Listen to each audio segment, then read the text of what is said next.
Hey, everybody. So, our wizard is suffering from colonic longswords to the chest, so, session's canceled.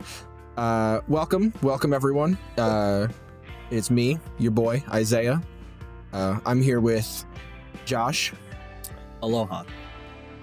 Sam. Hey. And Matt. Hello. And this is the Sessions Canceled podcast, a time where us, the utter chuckle shits that we are, come around and discuss things RPG related, things not RPG related, flavor, mechanics, everything in between. The new Doom movie at some point, I'm sure. It's fine. I thought you were about to start saying we discussed the flavor of things because you said the word flavor, and I was like, where's he going with this? I was very confused. Yeah, I'm not gonna lie. I'm okay with us becoming a food tasting podcast. Just a weird food tasting gig. Yes, this player's manual has a fruity bouquet, yes. I make a mean omelet. I'm sure you do. Okay. I just imagined Isaiah like chewing his PHB now for some reason. Just like That's how you absorb knowledge, isn't it? You just eat the book. Yeah, that's how you absorb it. Yeah. I like already 2 minutes in, already a clusterfuck. Perfection. All right, okay, but I do actually have a story that's related to this. So okay. While I was going through tech school, okay, and for those that don't know, that's just job training for the military. I made a noise like a slurping noise, like during class, just unconsciously, and my teacher literally just looks at me and is like, what the hell are you doing? And I'm like, that's the sound of me absorbing knowledge, sir. No! You did not say that, dude. Bro. Oh my god. Okay, wait. All right, so we're about we're not 2.5 minutes in. 2.5 minutes. 2.5 minutes in, already on a tangent. Perfect. Fuck the topic I had ready for today. But episode 2, by the way. What up? yeah, episode 2, y'all. Let's get it. Let it be known that I create every tangent. Yeah, I also have a story. Lord. I also have a story somewhat related to this, and this was when Mashu? No. Matt, Josh, and I all went to the same art school because hell yes. Good times. But our computers were notoriously finicky, a little fickle. They were old desktop Macs, which I don't even think Apple makes anymore. Yeah, probably not. No. Yeah. So, a particular classmate that we both had, I don't think we had him in the same class together, and you know you are if you're listening to this. I'll never let you live this down, I promise you. His computer just was having a good old time, and in the middle of the quiet of us getting all of our stuff ready for critique, he goes, "Please someone help me, my computer is ejaculating," and just everyone, like heat seeker missiles, were just like, "What did you just say?" I haven't heard this before. What the hell? Oh, it was Luna. Luna said it. I'm using his screen name. Oh, yeah. Okay. Why? What? That particular choice of words. I don't know. And our teacher looked at him and was like, okay. Yeah. And he's like, all right. That is a choice of words that I never thought someone would use to describe a computer. What was you know what? I don't. It just his computer was like on the fritz, I guess, and he was like, "Oh yeah, my computer's busting a nut." Like, I don't know. What the fuck? So to try to bring things back from this strange tangent we've hit, Isaiah. 4 minutes and 45 seconds in. No. The tangent started at the 10-second mark, basically. I know. All right, but you're welcome. All of us here, we are all dungeon masters, game masters, masters of ceremony, storytellers, whatever you want to call it. We all run a game. I appreciate the Powered by the Apocalypse throw in there. Good. You're welcome. So, as I'm saying, we all run a game, respectively. we are playing in each other's games for the most part. No one's here is playing in mine because fuck all of you. But love y'all. I was in the pre-sessions for yours, so I kind of was. You were in the pre-sessions. So If you ever the need topic for today, gents, is what struggles do you run into as you are prepping for weekly session? This is going to be a really short discussion because the answer is yes. I understand. Or the answer That is is just all. yeah, I don't struggle. I'm just great. Damn. Oh, really?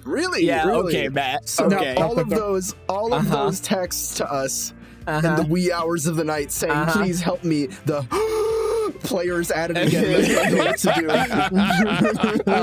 do. He got you there, bitch. Yeah. All right. No. To be fair, high level D&D he is doesn't a do that. challenging time. he doesn't do that every session that he has, though. So like, Yeah, he doesn't do it every session Not because every this game's session. over now. Well, yeah, And now it is. We reached the precipice, the top of the mountain. Only those who reach level 20 master this precipice. I said precipice. I need to find a new word for top of the mountain. Pinnacle. Yes. Pinnacle. Pinnacle. Pinnacle. Yeah. All those. Or- who somebody say pickle. What? I like that. No. All right. Shut up. So, Matt, seeing as how you've got the experience with the longest game, and you're also at the top of our chat right now, so I'm just gonna pick you to go first. Congratulations. Wait. Hold up. Before you do that. I'm just curious. Did something occur recently that threw this to the forefront of your mind? Or has something been bugging you? What prompted this particular choice? Because I think it's interesting that we went from, something low stress to let's talk about the stress. So yeah, kind of. So I'm gonna start by saying this now. My session prep is fucking minimal. Like I barely do it. I have like the most basic idea for what I want to do for a session or like the next few sessions ahead, and it could be as little as like a shower thought, and everything past that it's just improv. And it's not to say that I'm very good at it, despite what my players will say. Rose-tinted goggles. I fucking suck at this shit. But that is my, I guess I'm starting first.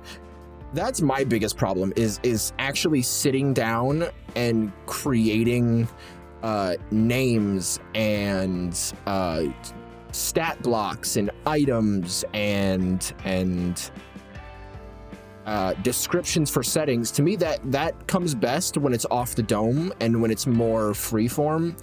And like enemies, I will always prepare. Like if I know there's a fight coming, I'll always prepare for the fight, and I'll always make sure that it's not just like okay, cool, you and the bad guys mash your heads together for 3 hours until one of you dies. I'll always incorporate some sort of like field effect or layer action or some sort of outstanding circumstance that changes the way the game feels for that combat to try to make it as unique as possible. And in that sense, that's easy. That's one of those like, oh, this would be a cool idea, and it'd be cool if like this kind of happened when something else happened.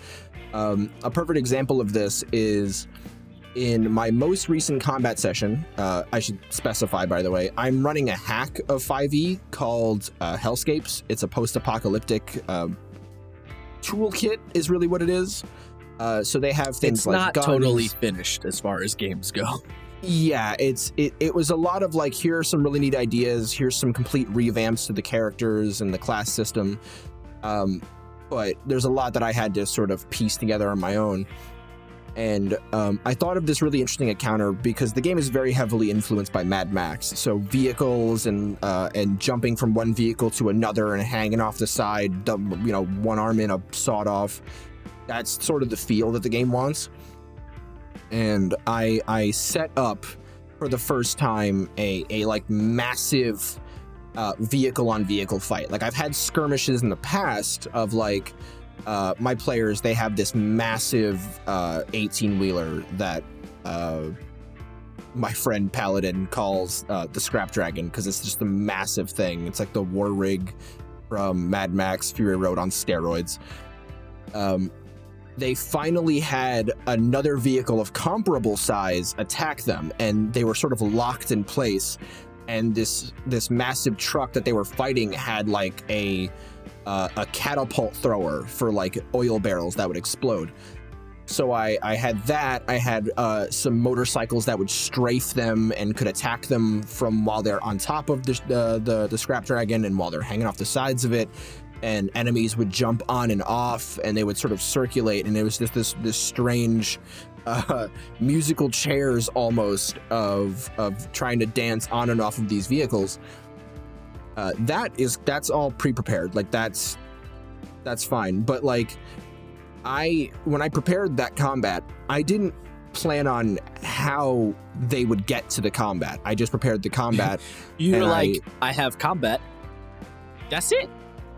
Pretty much, yeah. I just to me it feels more natural when it just comes from the head and not from something like a Google Doc. And I know that that's very pretentious and really not a viable long-term strategy for dungeon mastering, but it's like the only way that I can get any progress out of myself. Hold up, let me stop you right here, Chief. Because, not to tell you you're wrong, but you're wrong. Because that absolutely is a viable way of doing it. I don't think there's any issue with what you're describing. So if my understanding is correct, though, this basically came to your mind because your current game, you're like, how does I fix this problem that I'm having? Is that how you're feeling? Yeah, pretty much. It's me realizing that at some point my disorganization will catch up to me, and it is sort of, and it has in the past, and it's gotten to the point where I'm like panically throwing together an enemy stat block, and I have 4 other stat blocks open, and I'm like, okay, I'll take this ability, I'll take this ability, I'll take this ability, I'll take this ability. I mean, and I won't. That's I only won't finish this. Go on. Sorry, that's only a punishment on yourself. Just saying. I know. Well, that's what I'm saying. It'll catch up with me. My players are, yeah, they won't notice. according to themselves, none the wiser, although I don't really believe them. Yeah, it's constantly a stress for me week to week, and no matter how much I'm like, I'm totally going to plan, I'm going to be as prepared as possible, this is going to be great, and then it just never ends up happening, and yeah, I don't know what I'm doing, and self-deprecation aside, I must be doing something right, because about 2 weeks ago, one of my players, she came to me in a text and was like, okay, I want to try to explore my character's backstory a little more. Would you be okay with doing this like dream sequence backstory lore dump? And she like gave me just the most basic details of that the day before my session, by the way. So I'm already thinking about where they're going, what they're doing, everything between. She's like, not giving you a lot of time there. No, not at all. And I could have been, I probably should have, in all honesty, been like, we'll see, maybe. But I was like, yeah, it's fine. No, don't, I got it. Well, I'll figure something out. And in my defense, and I need to stress in my defense, according to them, they were like, we were hanging off the edge of our seat the entire time you were explaining this like 45-minute dream sequence that was just coming to me off the dome the whole time. That's the secret, Isaiah. That's always how it goes. Yeah. So, yeah, like that's my problem. Just preparation in general is my problem. That's what stresses me the hell out. What about you guys? Okay. And I'm gonna push this to Matt first. Okay, I just want to say something real quick. Hold on. Sorry. I know I've done this twice now. Just saying, Isaiah. You do also have very minimal, like, this is the first full game you've DM'd. You have very minimal experience with the DMing situation. You have not been doing it that long. So, like, it's not even a question of, am I doing things right or wrong? Which is, like, not really that relevant in this case. It's more of a question of you just figuring out what your method is. Because everyone just has a different method, you know? Yeah, what system works for you when it comes to prepping for games and everything. Yeah. And like one of my players who is DMing, like I joined as a guest for his Pathfinder game. He literally is like, I'm like probably 80% improv, 20% prep. I'm like, how does? Because like improv I have is definitely imagined that's. I think he's probably being a little overshooty there, but you know. maybe. But like improv is an important part of like dungeon mastering. But you don't have to be great at it.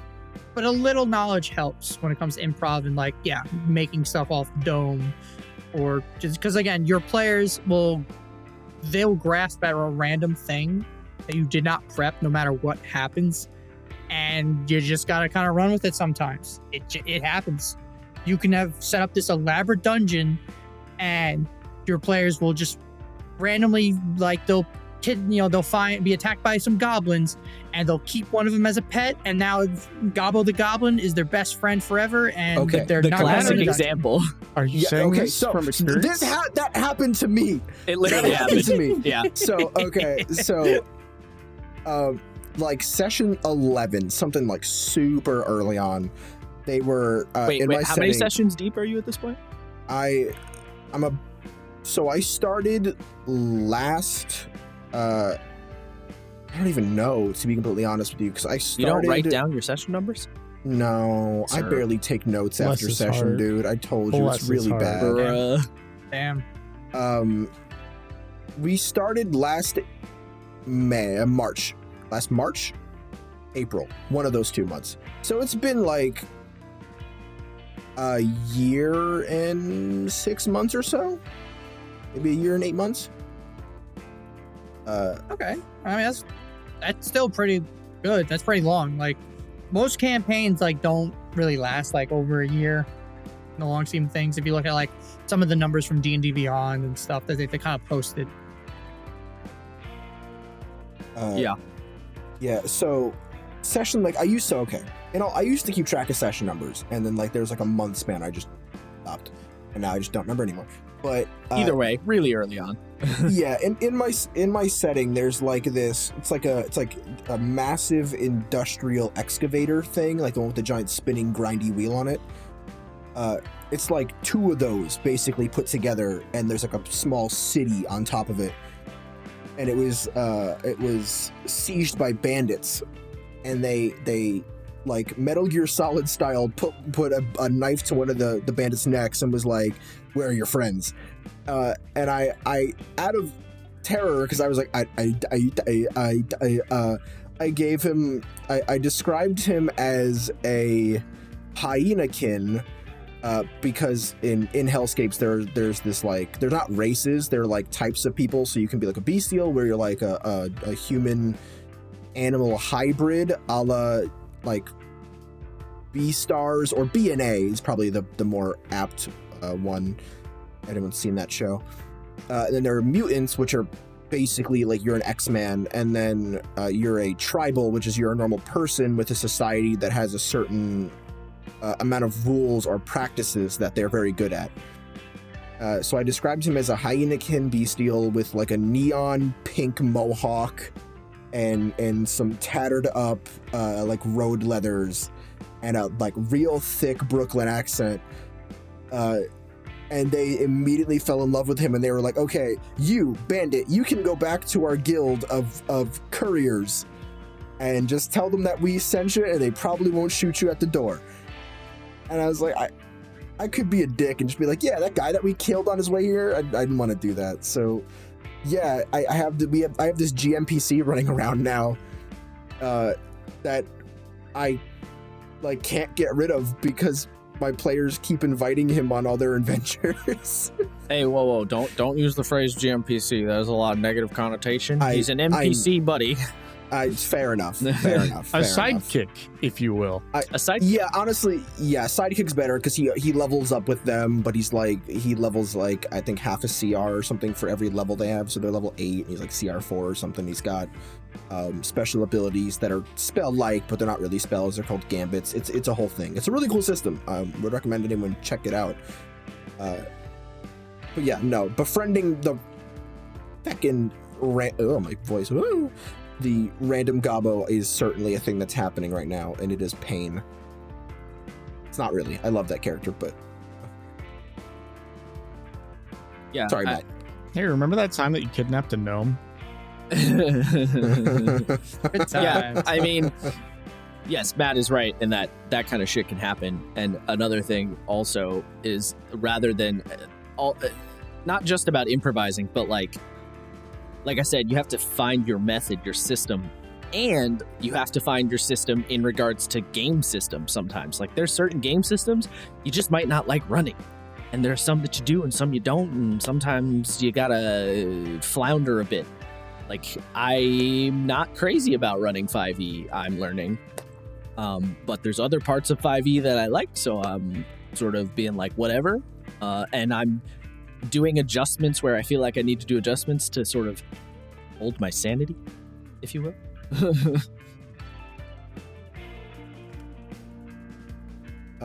Yeah, I mean that's fair. I too have run into some roadblocks with 5e adjacent, and there's times where it's like it doesn't make too much sense. I'll just that's what I mean. Like change it.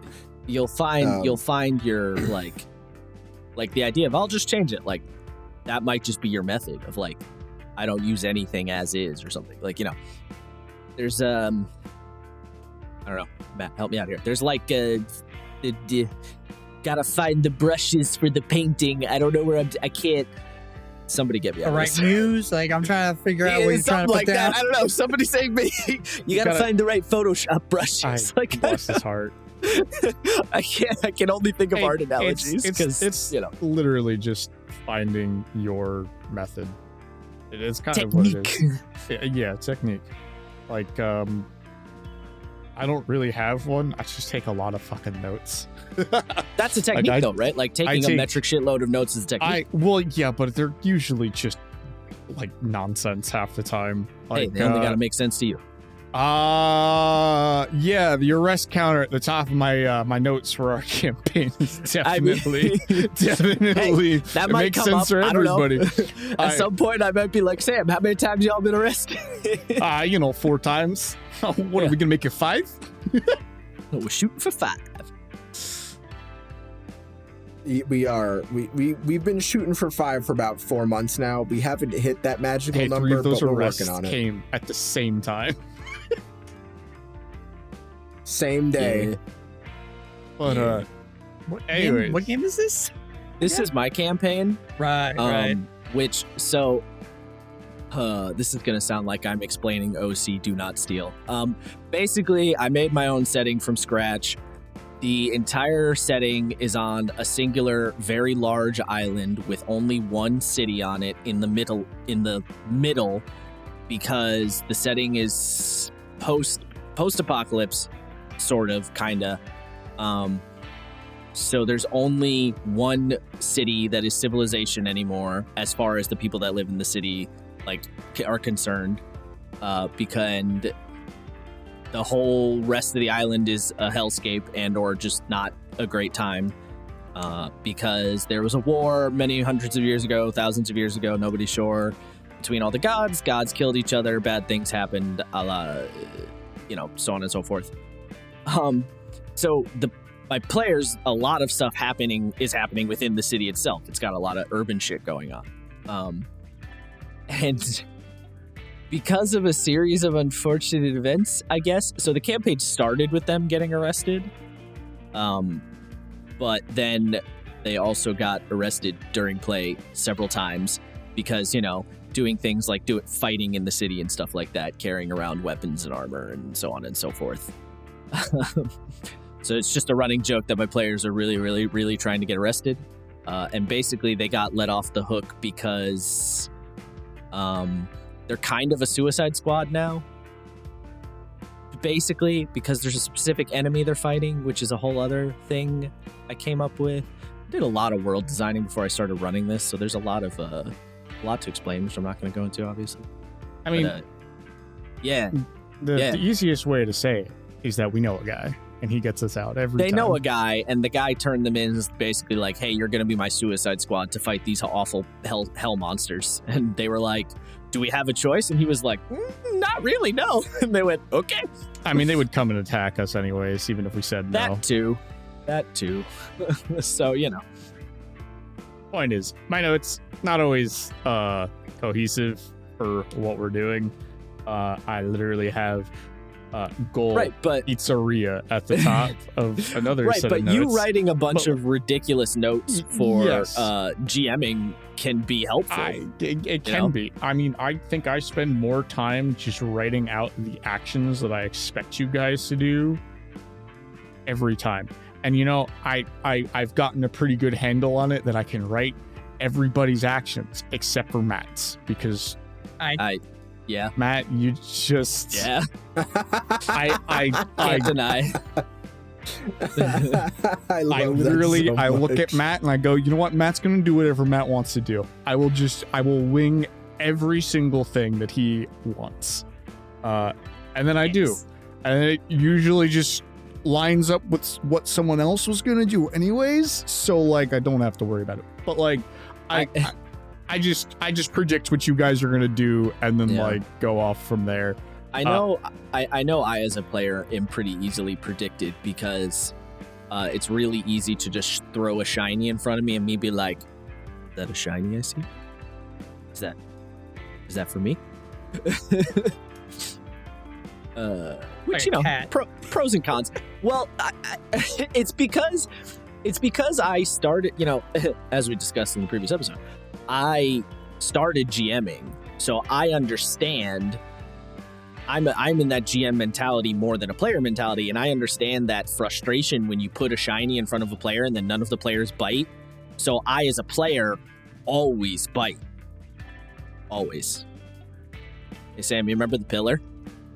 I do What a remember the pillar. mentality to have. I remember the worst part is I saw that pillar and said, Josh is gonna put his arm in this. Guess what, kids? I put my arm in the pillar. Yep. Storm King's Thunder. Great for the first 2 sessions. And then hey Matt, you wanna tell us about your Storm King's Thunder sessions? Yeah, side note, there was a Oh. black pudding in that pillar, so it was a bad decision, but I Wait. did it. Oh, did you start Storm King's Thunder off like at level 1? Or Yeah. Yes, sir. Forever ago. fuck Long yeah, time we ago. in the game I'm in, we start off with Lost Mines and Fendelver, and then went to a very Matt, heavily homebrewed Matt, Storm King's That Thunder. makes way too much sense. Why would you ever do that? That's ridiculous. It helped so You fucking know, much. 'cause the Yeah. worst part is that like the intro adventure for Storm King's Thunder almost kind of ties into the actual campaign, and then it just like drops the ball at the last And then second. it just doesn't. And you're just like, you were so close. You were so close. Because like they talk about a lot of the different things that like is going on around. Like this is all really weird, and then like they don't have a giant show up at all, and you're just like, okay, now I gotta have this wizard man and his flying wizard tower explain to me what's happening, because he's a giant wizard, like literally a giant wizard. oh, Yeah. And then Yes, sir. and then he drops me off at the city after we get attacked by, I don't remember, it was some kind of flying enemy. It may have been griffins, may not have been. You were level 3, so that would have been pretty rough. Anyways, you get attacked on the way there, and then you get to a city, and then you have the worst mass combat that I've ever seen. Because it says, hey, give your players 3 NPCs and then have them fight all of these what the enemies. fuck? No. Yeah, it was bad. Not a good time.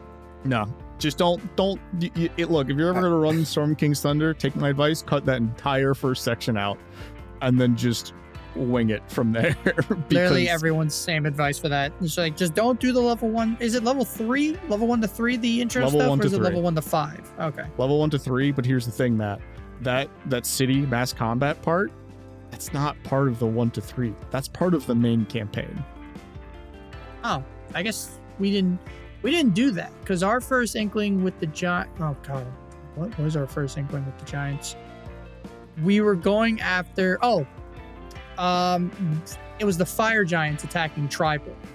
That was Yeah. our first Yeah, that's the like mass we combat. heard.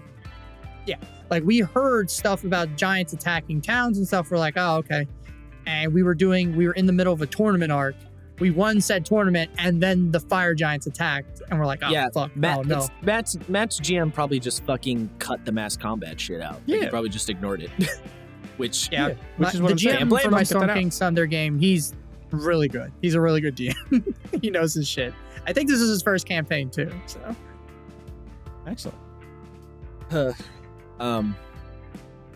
So, real quick, now that tangent is over, I don't think we ever actually got a full explanation from you, Matt, on what you find is difficult about prep after 30. no, hold Hey, on. You that was a wait. quality tangent. Yeah, it was a good one. It just- Gee. I fear for the next No, time that I this is great. host. So it's weird because when I prep, I like kind of like Sam. I do a lot of note taking. I do a lot of writing. The thing that's the time killer is setting up like the Roll20 maps and all that shit, the monster tokens.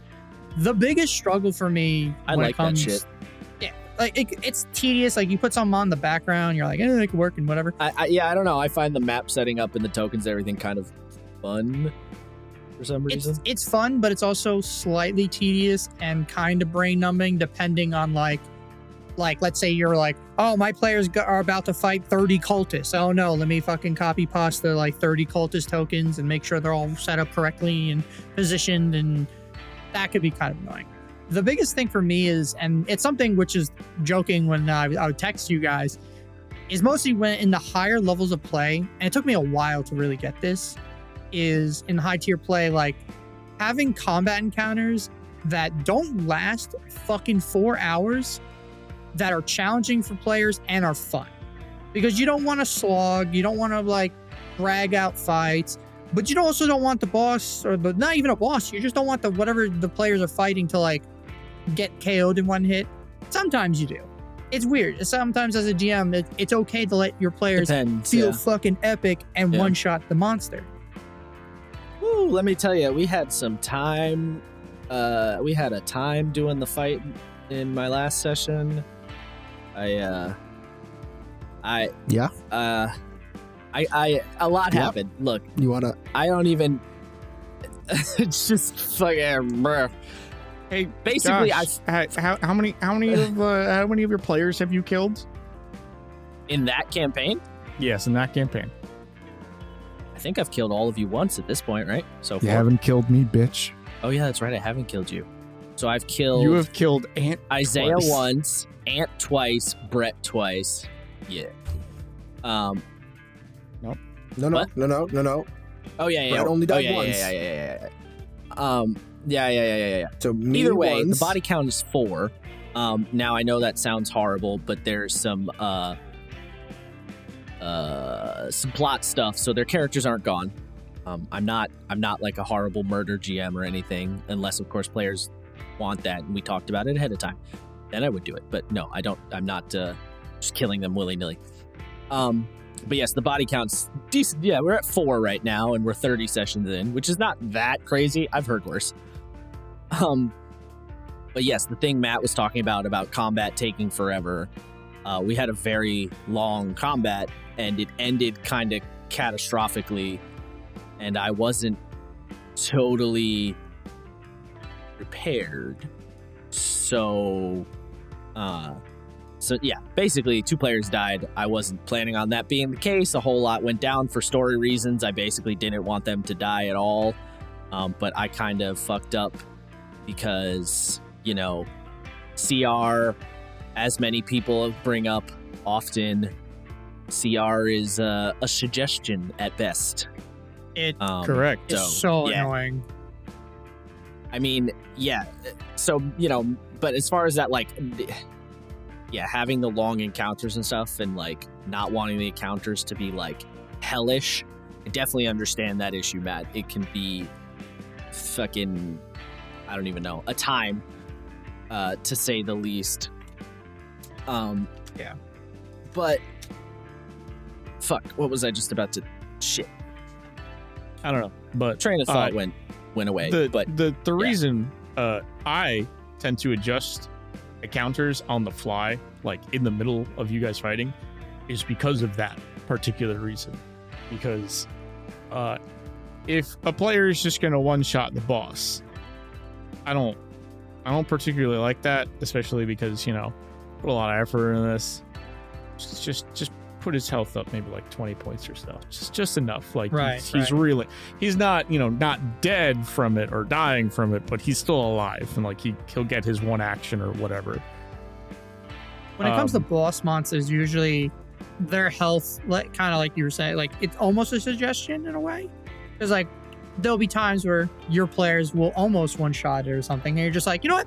I'm just gonna, as a DM, you're like, I put a lot of work into this monster.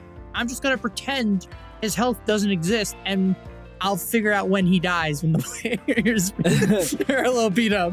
Maybe. So it's funny you say that. Maybe I'm weird. I don't ever do that ever. If I set like this is the monster's health, I stick to my shit. I never ever adjust stats on the fly unless I realize that it was supposed to be one thing and it ended up being like if I realized I messed up, then I'll do a stat adjust on the fly. But other than that, I just keep it as is. And I don't know why I do that, because there's really no benefit to me being like that. I just do. I can't justify it. So like now what I do sometimes is adjust an encounter. I might adjust right before the players get to it. So like in my campaign on Sunday, that's Isaiah and Samarin, there was a boss enemy that they were like working their way through the dungeon to get to. And I must have adjusted his health 4 or 5 times before they eventually reached him, and like adjusted a couple of stats, because they're like, maybe too strong, maybe too weak, maybe too strong. And so like I'll do that. But once the fight starts, I'm like, all right, we're locked in. I don't know why. Yeah, that's. I mean, it's not a bad thing. I don't think, sticking to your guns. I will neither confirm or deny that I have done this since our editor is one of my players. I mean, it's okay. You can admit to it. Yeah, a lot of people do it. Look, and here's the thing though. Sam is right, or no, Matt said it. Matt's right, where he's like, you know what? Sometimes you just look at the monster and go, I'm just gonna decide when he dies. Sometimes that's the move. Right. Because like players are never going to see, like, unless you accidentally have the monster's health. Like if you're playing on like a virtual tabletop, some websites you can actually see the monster's health on there. Well, but unless don't show that to players. Well, that you're normally not supposed to, but some websites and some virtual tabletops do. Well, no, it's an option. Right, it's an option. You don't have to. But I'm saying, as a DM, normally don't show what the monster's health are. Like, I roll out in the open when it comes to, like, rolling for, like, a monster if he hits or fails or whatever. Nope. But I roll behind screen on everything. But when it comes to health, like, it doesn't matter to the players. It like, you're like, you know what? Sometimes it's, I want this last 3 rounds. I want this combat to last 3 rounds, or, man, this guy's a lot weaker than I thought, or maybe, oh no, this monster is too powerful for my players. Maybe I'll just, it's all adjusting on the fly when it comes to combat is kind of important. The only thing that's really important in regards to that is something that wait, which one? Maybe it was Dale Kingsman. Maybe another YouTuber. I think it was her. She talks a lot about D&D stuff. She also talks a lot about mythology. If you're interested, Monarch Factory, cool channel.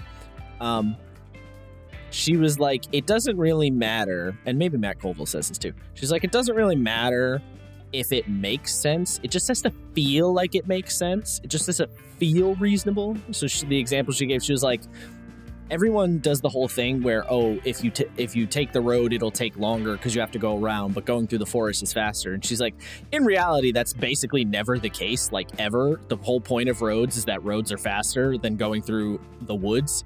But it feels right to say that, so we all use it.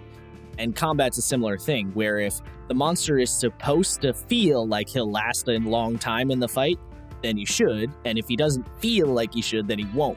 So if your boss is an ancient dwarven, like, god who's, like, touted as being super tough, then he shouldn't go down in 2 rounds. Whereas if you have a bunch of undead skeletons, most people assume they're going to go down in a hit or 2.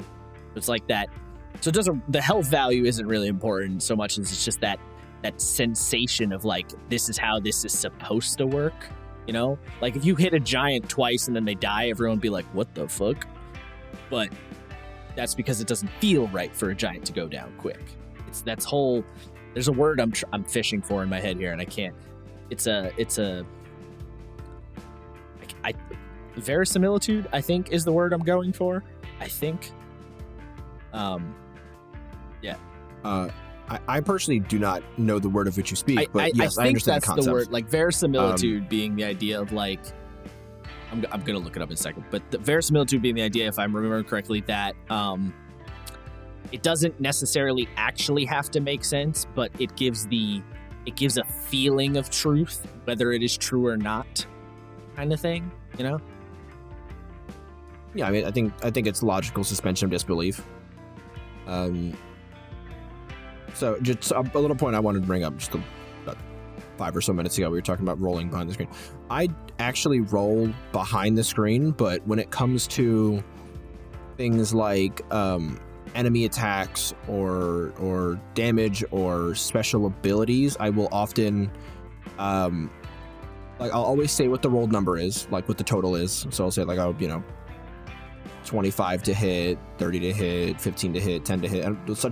Why did I use such extremes? I don't know. But if it's like, I want you to make a wisdom save because this character is trying to do X, Y, and Z, if trying to like hypnotize you, dominate you, paralyze you, stuff like that, I'll just explain that to the players. Yeah, You should explain. Me personally, rules. I think find that it makes sense. So I've been in games. Also, I've actually played in games. This is going even farther back when it comes to health bars, where I think the second game I played in, the GM LP, he didn't show us what the number for the boss's health was, but we did get a health bar that would like diminish. So that was enjoyable to see that like we were doing something. Yeah. Like I actually really like that. It made it feel like you were actually getting somewhere, and if you weren't getting somewhere, you're like, maybe we should run away.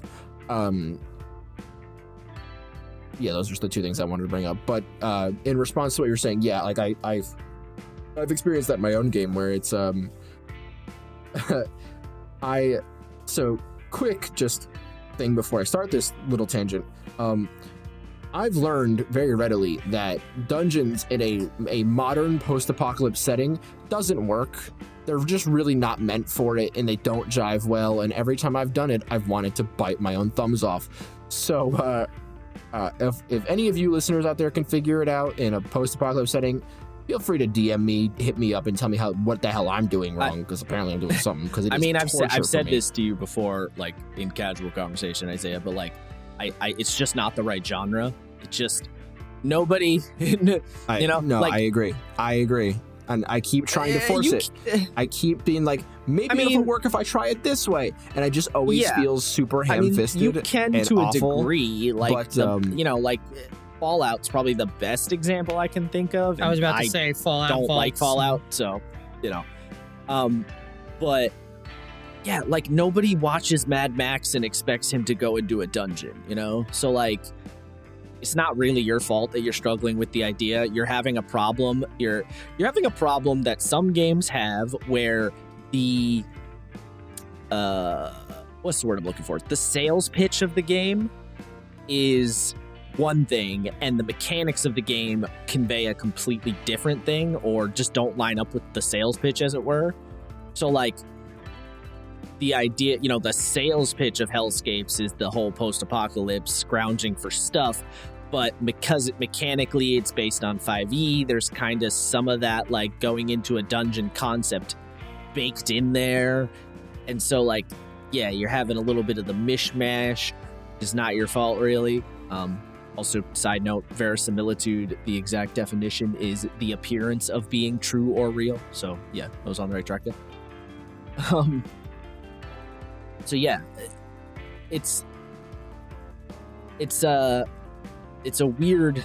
It's you're kind of forcing a square peg into a round hole kind of thing.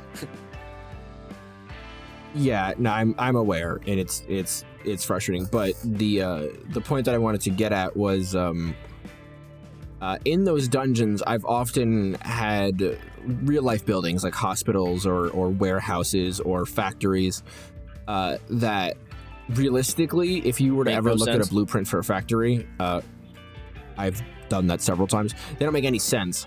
And I get away with it most of the time, except for one situation where they're a player of mine. She's actually a nurse at a hospital. So she was like, that doesn't make any sense. That wouldn't be there. Nice. These departments would not be close to each other. And I was like, I mean, here, here's the funny thing about that, Isaiah. That's also true of dungeons. It's just no one in modern times is familiar with dungeon layouts like they are with actual factory buildings. So you don't realize it. But if you look and you really, really, really think about dungeons and like castle layouts and like classic D&D adventures, that shit doesn't make any fucking sense. Like, there's all sorts of like, why is there a hallway that leads to literally nothing? Like, there's just a room of nothing? Like, there's all sorts of weird shit like that. So, it's just you're dealing with a situation where the buildings can be recognized. So it's harder. Which is kind of funny. Pretty much. I feel like you, by the way, Josh, have sort of explained your difficulties. So I feel like I want to get a little bit more from Sam and his opinions on what really. Yeah, I mean, I have other gears, bud, when it comes to prepping for sesh. Stuff I want to bring up that's, I don't know, advice and complaining all in one. But yeah, Sam, you could go ahead. Well, actually, wait. But hold on, wait. I don't feel like Matt finished because. So Matt, what do you do as your main prepping method? I just write. I just outline. That's the biggest thing. Outline everything. It's so fucking helpful. Get ideas, bullet points, doesn't matter. Outline. Okay. Yeah, you say that, and it makes sense, but my brain recoiled at that. Really? Like, you don't even have to do writing. Like, you don't. It doesn't even. You don't have to take like I love writing, so like I could sit all day and do it, but. Same. 10, 15 minutes, 30 minutes, if you can. Just outline stuff. Think about, like, where's the adventure going? What do I have planned down the line? The players haven't fought a Gorgon yet. Maybe I'll throw that in there somewhere. And just put, like, bullet points, outline. Doesn't have to be anything super concrete. Wait, the bull or the snake? Yes. Damn. And it definitely helps. Like, it helps me outline. And then you can always go back and then actually like structure your thoughts in the outline. Yeah, it sounds like a great idea in theory. I'm not even gonna attempt to defend my stance on this because it sounds like great. I just don't. It seems like such an alien concept. Like, wait, write things down. Write things what if down? Like they don't go the way you want? That's gonna happen. That's fine. It's fine. Just let it happen.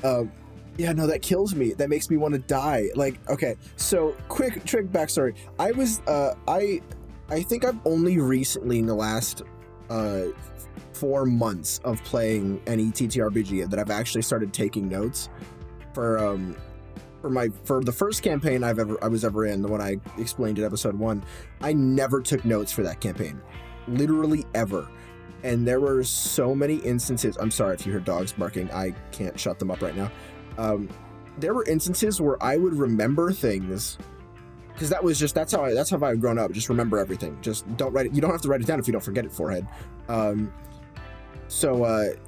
Yeah, like I would bring things up and the GM would be like, what the hell are you talking about? And I'm like, yeah, the blacksmith lady we met in session 2, and this is like 2.5 years later. I'm like, yeah, how's this character doing? And they're like, how do you what? I'm like, I don't know what you mean, man. Sorry. That's just how it'd be for me. And I have forgotten a few things in my campaign, and thankfully one of my players, she takes notes on those are the best player. I'll be like, what was that? Those are the best players. That's Sam. That's Sam in my game. I'm like, hey Sam, what was the thing with the thing over here again? And Sam's like, hold on, I gotta scroll through my 86 pages of notes. Okay, hold on. Let me go get my notes real quick. I gotta tell you how many pages. But he always has the answer for me. It just takes a few minutes to find it. Oh fuck. But you wanted to I was get say one last piece chest, of advice that'll like help for prepping. Steal from everything. Oh hell yeah, brother. Steal from adventure books, steal from homebrew stuff you found online, steal from Reddit, steal from novels, movies, anything you can. If you read something or see something that's cool and you're like, I could do that in D&D or tabletop or whatever, do it. Like, if anyone has ever played the video game Dragon Lair, I have been trying for the longest time to work out. There's a certain hallway that the guy goes through, and I keep trying to make it work for D&D, where it's a rainbow hallway and a bunch of these giant metal balls roll down on specific colors, and you have to dodge the giant metal ball or get crushed in the Dragon Lair game. I want to put that in a dungeon in a game I run in the future, and I can't for the life of me figure it out. But that, yeah, just steal. It's so helpful. It's so helpful. I don't like saying it, but it's also probably one of the best advice I can ever give for like DMs. Just steal. It doesn't matter. Yeah. Unless you're like Critical Role and gonna be like showing it on Twitch and millions of people, someone's gonna be like, hey, he stole that from Star Wars. Who cares? Just do it. Yeah. Well, so a small aside I want to add to Matt's point. Yes, steal as much as you want, but make it just thank you. No. distinct enough. Here's the thing, though. Now, I don't know if he actually said this. This is quoted to Pablo Picasso. I don't know how true it is, whether it's him or not. Point being, the quote still holds up. Good artists borrow, great artists steal.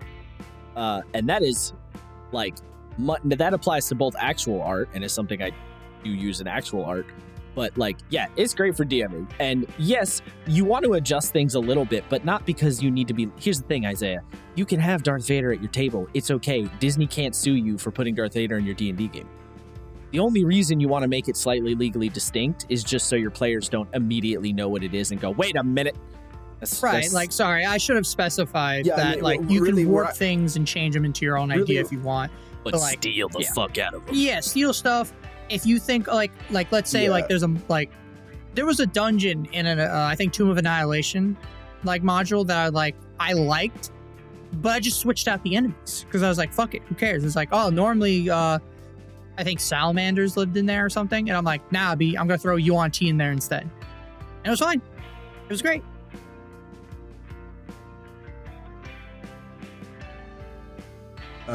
So for me, it was not really a worry about getting sued. It was more of like a don't end up on the bad part of TG and get roasted by a player. That is always my biggest fear. Neckbeardia stories, here we come, boys.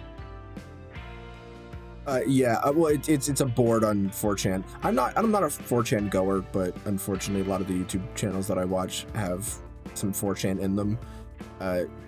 For good or for bad, I don't really know. But it stands for, I believe it's tabletop games. It's a board on 4chan.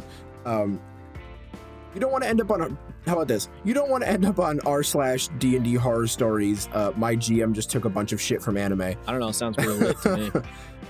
Depends on how you do it. Honestly. Yeah, I was gonna say it depends on how you do it. But either Josh or Sam, because I'm going to desperately try to keep us on topic and fail at every turn. Yes. Yeah. Do either of you have something to add or to bring up a point? Sam, go. Sam, you haven't really Lord brought up knows any. I'll fucking think of something halfway through anyway. I mean, if we're still talking about difficulties. My only real difficulty when it comes to prep is staying motivated to run my campaign. There are fuck days, yeah, mate. Ooh, I feel that one. There are days where I'm just like, bruh, I don't want to do session this week. Sam, why do you have to call me out so hard? Look, man, you know, Jesus. I think he called all of us out. That one right there is just, that's it. Like, when I'm in the session, I love it, every second of it. But then, like, after session, you have that winding down, and then, you know, when you have a 2-month break because of scheduling conflicts, you're like, do I even want to run this game anymore? Yeah. We haven't done it in forever. I'm not feeling it anymore. I mean, that wasn't just you, Matt, but, like, you know. I know. I still feel bad though. Yeah, it's whatever. I mean, here's the thing. Even regardless if you are running consistently, sometimes just the hour before a session, I'm like, oh fuck, I don't want to think, bro. This is no, I'm not about this life, you know? Like, yeah, I'd be lying if I said I haven't had that thought before. most weeks it's like I don't want to do D&D today, but the second I'm in it, I'm like, hell yeah. I mean, Yeah, I'm like- like the opposite. So I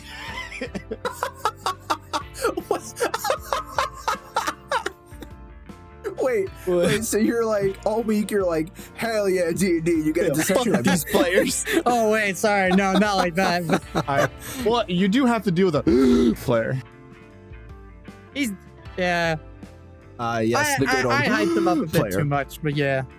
Nah, he goes down in legend. Legendary. Nah, yeah, I was gonna say that it's too good. And like you've given us some like snippets of the way that player acted, and I feel like it was pretty on point to what we were feeling the situation was like. But anyways. Yeah. Anywho, yeah, no, I just, you know, so there are days where I'm just like, yeah, I don't really feel like doing it. I mean, so one of the big reasons that I liked having our sessions on Saturday morning is one, I'm not coming back from work, and however long I worked that day, it's I wake up, I got an hour to 2 hours to do whatever I need, and we got session. Don't gotta worry about like, you know. Yeah, that's because you what just I'm wake doing. up early, though. I listen, just because I've been working an actual job for the past 6 years of my life where I've had to wake up at like 6:30 in the morning doesn't mean anything, all right? I just Leave don't me like alone. waking up. Yeah, nobody likes Yeah. waking up, but like I just wake up at 5:30 every single night for no reason. Don't ask me why. It's just the time I wake up. my buddy Anthony's like that. Anytime we like party I can't hard on the imagine. weekends, he's the first one up at the crack of dawn. We're like, Anthony, what are you doing? It's noon. You've been up all this time? Yeah. Bro, I wake up at like 10:30. I don't have to. I Like, how? I literally wake Animals. up at 5:30. Yo, I'm not even gonna lie. That reminded me of the last party that Josh had at his house. I woke up from a bender. I Isaiah went was real hard in the paint the day before. He was so out. I went hard in the motherfucking paint, Holmes. And I woke up the next day and I was really hungry and I walked into his room and I was like, hey, give me food. And he was like, bro, make it yourself. And I was like, all right, cool. Yep, Guess I'll pretty much. die. And I went back into the couch and I laid down for 10 minutes and went, oh, now I feel bad and I'm bored. And this is at like maybe 7 in the morning on a Saturday. And I was like, I'm just gonna read a book. And I brought the book that I had brought to the party, or my bag, and one by one all of our friends came out of the room and they said that I was, and I quote, picturesque as I laid there in the Saturday mid-morning Just sun, reading. calmly reading a book snuggled into pillows. And I was like, bro, I was so bored. Thank God y'all woke up. It's a good book, but like fuck. I okay, all right. Like I literally do that every single day, like that I don't have to go to work, which is really only the weekends. Thank you. Friday, 7 to 5 job. Anyways, you know what? It doesn't matter what, like when I went to sleep, how long I've slept. I will wake up at 5:30 every single What night. a life. I couldn't even imagine. You know, it's terrible. This is a weird when tangent, by the way. It's look, we're going on this tangent because of D&D. All right, it's terrible when I've literally just fallen asleep at like 2 a.m. for whatever reason, and then I wake up at 5:30 and go, okay, I'm up right now. I could stay up. I got 3 hours of sleep under my belt, but I need to go back to sleep. Sometimes my cat wakes me up at 5:30. I think that's really why that started happening, but like it's terrible. Animals will do that. Yeah. Yeah, I have to make sure that he's fed before I go to sleep. Otherwise, I'm ass. lucky because my dog's a fucking lazy teenager basically, and sleeps as late as I do pretty much. He'll wake up to like go out with my mother, like to go to the bathroom, and then just goes right back to sleep. Anyways, Yeah, Bro, he's I a wish. lazy boy in the morning. yeah, no, that's I miss like waking up early, quote unquote, early for you guys. Waking up, having a few hours to myself, making myself some tea, maybe some toast, and then just doing session. Because you know, it just helped my morning routine. I would wake up when we were doing sessions on Saturday mornings. My ass, I would wake up and have to fucking crawl myself to my computer and just look at y'all motherfuckers and be like, ooh, I want to kill them all right now. And then about an hour in, I'd be good, but it would take like an hour. But oof. Yo, I loved having session on Saturday. The one problem, and y'all know this, was every Saturday my family does like this like group house cleaning thing where like I sweep the floors, my brothers will like clean the tables, my mother will the mopping and some other things, and we all sort of take turns. Like I gotta clean the bathroom now, and it was so fucking frustrating for it to be like in 2 hours into session we're getting to a really critical roleplay moment and I'm getting slams on my door to be like, hey, you gotta help clean the house. I'm like, you motherfucker, you can't just leave me alone for like 2 seconds. You're shitting me right now. That was my only beef at Saturday session. Yeah, I don't know why they wanted to do that. So I couldn't tell you. Honestly, I am a little bummed that we've switched to Friday nights because I liked having Friday nights to just like relax. But I feel like if I'm like, nah, Chich, I don't want to do Friday night, then we're just never gonna have this session again. And I think I could live with that even less. So sometimes you gotta take those L's, I guess, for tabletop life. Yeah. This is why we're here. This is why we have gathered the council. Yeah, I have to take those L's to play a joke. He now believes that he's a god. Yes, who now believes that he is an actual deity. I'm sensing a theme, by the way. This is the second time you've had a monk who thought they were a deity. Just saying. The difference is that this time it wasn't on I know, purpose. it's still funny though. But I don't. Where the hell were we before this? I know Sam was saying something about saying he didn't want the struggle is just the motivation to get the session rolling. Pretty much. Right. Yes. Because timing is a very specific thing that goes into that as well. Because like I said, I really don't like having session 2 hours after work. Basically, I get home at I can leave Fridays, but I get home basically at 5, and then we have session at 7 for me. And I'm just like, and I got 2 hours to, change into whatever I need to, shower, eat, prep, if I haven't, or review my prep, and then we're in. So I got no time. And then we play for 4 hours, and I'm like, all right, I'm tired, I'm going to bed. So it feels like Friday is just, it's just nonstop. Again, no time to myself except for my that's which is kind of usually why my Thursdays. I kind of, that's why I really like having it on Saturday mornings. This is Unfortunately, we why can't do that anymore. But we need a petition. We need a petition to start tabletop day. We just add another day to the week, and for only that purpose. Sorry? You're just reminding me of the time that the French tried to make a metric calendar where they based on tens.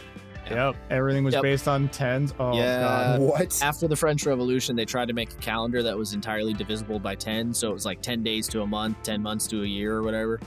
It was a whole thing. They tried that again recently. I say recently. I think it was within the past 2 decades. The French be wild, fam. But I mean, the Forgotten Realms, I think their thing is actually that. It's there's 10 days in the Forgotten Realms week. Yeah, because I'm sure everybody definitely uses that in their D&D games. Hell nah, fam. That's my favorite thing, when you sit there and go, do I try and come up with a calendar? Nah, fuck that shit. Never mind. It's Tuesday, y'all. I'm pretty sure I just took the names of the days and I swapped a letter around for our Friday campaign. Yes, the Matt Change special. the first letter. Just change the first letter. Hell yeah. And every yes. name Or to just Aragon? remove it. I think you mean Baragon. So go on, Matt. Tell him what your Vampire the Masquerade character's name is. Mara von Marovich. Are you serious? Bro, Yes. fuck me. Matt, I can't. Oh my Matt, It's amazing. I'm actually gonna have you arrested for crimes against humanity. Original character, do not steal. Chris Perkins, eat your heart out. Jesus Christ. I can't. Matt, Oh just my know that you have a God. special, Why are you special like place in my this? heart. Oh yeah. Thanks, bud. It's okay though, Oh. Matt, because you changed the first letter. I just remove it. That's true. He does just. That's very true. No. Sam needs to be Did someone fucking say- arrested because he makes my fucking blood boil. Don't say it. Don't you fucking say those Pizza. words to me. I am Gonna the open an pizzeria. Oh my goodness. Yeah, the Itza and the I Asta. hate you. We serve the Eatsta, the Asta, and the Amboli. He is besmirching my Italian heritage. Or no, and I this guess is it would making be me the very sad. Tromboli. Oh my God, the Tromboli. Bruh. No, Yo. no, you cut I'm that writing shit that out one right the down. fuck now. There's so You cut that out right You're now. giving him I fuel. swear to God. I'm gonna serve some Tromboli. Yo. Yo, Oh someone get your mans before I beat the fuck out of him. fucking shit. Oh no, Oh, bro. why are Oh we my here just to goodness. suffer? I hate this. Absolutely. And I am Hey, apparently. Anyway, we also got to start an Afia, because it's a mafia, but yeah, without the yeah. M. Right. Ooh, all right. Go ahead, All Isaiah. right. No, All Isaiah, right, you gotta I'ma bring us head back. out. Isaiah, bring I'm us out. back. Okay. All right. Josh, you had other shit that you Oh wanted to my complain / God. give advice about. What the fuck is it? Go. Go. Quick question out of curiosity, for just because we were on the topic before. Sam, how do you feel about the token and map prepping life? Are you into that or not into that? It depends. I actually really like sitting down and creating maps. It's Right? like That's kinda it's the my thing I enjoy. And then I stare at the map and I go, do I like this? And then I remake it like 5 or 6 times. Okay, wait. Do you have the same problem where you feel like you have to make the map make sense, and then you stress yourself out trying to do research on if this thing you're doing would make sense with this room and this hallway and all this shit? Does anyone else do that, or am I just a sociopath?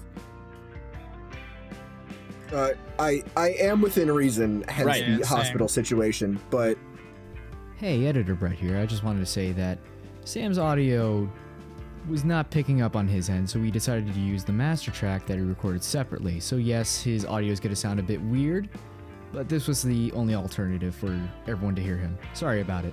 Instance, if I make a wooded area map, I just kind of do whatever I want with the path, and for me, my I don't want to say headcanon, but my headcanon is that that's just the players finding the most optimal path through the woods, I mean, yeah, trying that kind of makes sense, honestly. to make it you find this oddly unwooded path through the forest. Woo! That's not how I think about it. Conveniently clear. Yeah, convenient, a clearing, sure, but or an area with maybe a pond or something. But that's because that's an actual clearing most of the time. You're not gonna find, unless you're in a swamp or something, you're not gonna find trees literally inside the pond. That's what you. That's all right, bud. You want to go? Maybe. Go. I'll fly 4 hours so that we can have this conversation in person. IRL, meet me in the streets. Yeah. Hey, remember that time that you said that you could steal? And then you were like, yeah, I'll just commit white collar crime because I'm white. And I'm like, Josh, you need a job to commit white collar. All right, look, let's not get on this again. All right, listen, Chief. Other yes, please, let's not do this here on podcast. Sessions canceled. Podcast gets canceled. It's canceled for white collar crime. Look, So, one thing that I feel like I need to bring up, and this is going to be the biggest plot twist of the century based on what I said at the beginning of this talk that we're having, but one thing that I do actually really enjoy is world building. yes, this I knew. All I DMs really kinda like it. this I don't mind writing down. Before I said this in session 1, I think But the big thing I said before I started running my game was when I had originally pitched this idea to my players, I was like, okay, I'm gonna need like a year to come up with some proper rule changes for the thing that I want to do, world building for the setting, character ideas, plot hooks, what else? Like quest lines that they might be able to go on if they choose. Because the basis of my game is that it's a sandbox. It's almost completely a sandbox. But there are missions that the players can take that will essentially activate, in quotations here, sorry, my mic just cut out for a second, but it'll activate these plot lines, and once they start, they don't stop, right? They can ignore them, but the things are going to still happen, and they're still dealing with like the first major plot line, and they hit that plot line about 7 months in, I think, and it's been like about a year, and they're still dealing with it. It's going to be ending in like a month and a half, thank God, because I'm kind of tired of dealing with it. But the like campaign that, or the plot? That like storyline, it's just that it's like nonstop. And I like, as much as I like being able to be like, oh, look at this cool story that I think you guys will enjoy. It's the point of my setting was to be very Borderlands, and it's been, for the most part, pretty serious for the better part of a year, and it's not really like the vibe that I wanted. I kind of want things to return to a sort of status quo, so we can try to either hit the next plot point storyline or just goon around for a little while. It sounds like you hit a similar issue that many a DM run into, and I ran into with our current D&D campaign of like lots of world prep, and then you look and go, I didn't make any kind of narrative or adventure for the players to go through. Oh no. And then things get off base from where you wanted because you didn't have that aspect set in stone. Common issue that a lot of people run into. Sort of. So basically, my setting has 3 major points of civilization, and each one has like 2 or 3 major plot lines or quest lines, if you want to call them, that they could get into, and those are basically like, and then what if this happened? And that's about it. That's all it like the one they're doing right now is, what if there was a bandit uprising? That was like that was in a notebook somewhere, I don't know where it is, but it was literally 1 sentence, like, what if bandit uprising? And I've just been slowly building it out from that since they hit that plot point. But yeah, every location has like at least one thing that the players can do when they get there, if they like find it, or they do the right things, or they talk to the right people. And mine literally was that there wasn't supposed to be an overarching narrative.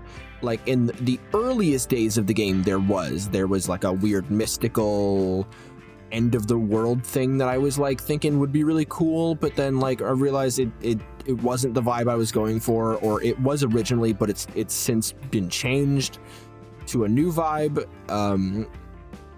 So yeah, I just decided it was best to change it. But yeah, for me, there really was no point, because it's the apocalypse, right? There usually isn't an overarching story. Well, no. I didn't mean an overarching grand narrative. I just meant a lot, like in general, just prepping adventures and stuff for players to do. Like a lot of DMs will be like, I have this giant world, and then nothing for the players to do, and then they're like, oh fuck, I didn't figure that part out. And then they start the campaign and realize like, oh shit, where do I go from here? Oh no. And then they made a lot of cool stuff that nobody cares about and nobody sees because they didn't connect any sort of adventure hook or something to it. Yeah, no, I do. I think one thing that I do sort of pride myself on is dropping these little details in just casual conversation with NPCs that can become something. Like the one that happened most recently is there's like a like weapons dealer that they know of, and her whole thing is she's like a party animal. She's kind of like Moxie from Borderlands, and I'm trying to think what's another good character. I think Moxie's probably just the best situation, with a little bit of Handsome Jack mixed in, and there's like this whole like her being shunned from the place that she grew up in and forced to come to the wasteland proper, and someone that she was in a relationship is now missing, and like that was just brought up casually in conversation, like, oh, you know, like that other lady's gone and we don't know where she is, and the player's like, oh, that's crazy, that sucks, but that can become another, like a whole nother quest line, right? But like just straight up. But what that kind of stuff players only will ever care about anything at all, if it is tied to an adventure of some kind and or something to do in general. So like, even if you are dropping hits, it's important to keep in mind that like it probably won't care unless you tie it back to them somehow. Yeah. I mean, I've dealt with where a few times where I've like dropped some stuff and they've been like, "Ooh, look at that bird." But yeah, it's one of those things that will come up every so often and just be like, oh, like this situation is playing out in a series of events, and like, how is it going? Nobody knows.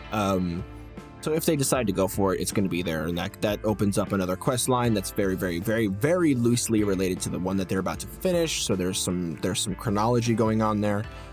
I think about those things very casually, isn't the right word. Very passively. Yeah, I know. I do a similar thing where like ideas just pop in your head at random. You're fucking like making lunch and you're like, what if they fought a Jabberwocky? Just like, and then you're like, how do I make this work? Hold on. I definitely do the same. Okay, wait, quick side tangent. I said this, I said something along the lines of this. If those of you who don't know, one of the newer D&D books has like the Jabberwocky from Alice in Wonderland and the Vorpal Snord. It's called Snord? The Vorpal Snord? The Vorpal Sword, it's called Snickersnack.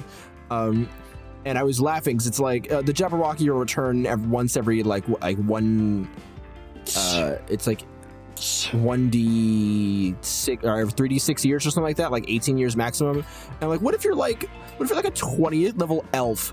How many times have you killed that Jabberwocky with the Snickersnack? How many times you're like, I'm sick of teaching you this lesson, old man? Just fuck off, bro. Why do you keep it just comes coming? back like, I'm here for revenge, He-Man. And you're like, no, fuck off. At some point, you think he gets sick of his head getting cut. I would agree. Yeah. I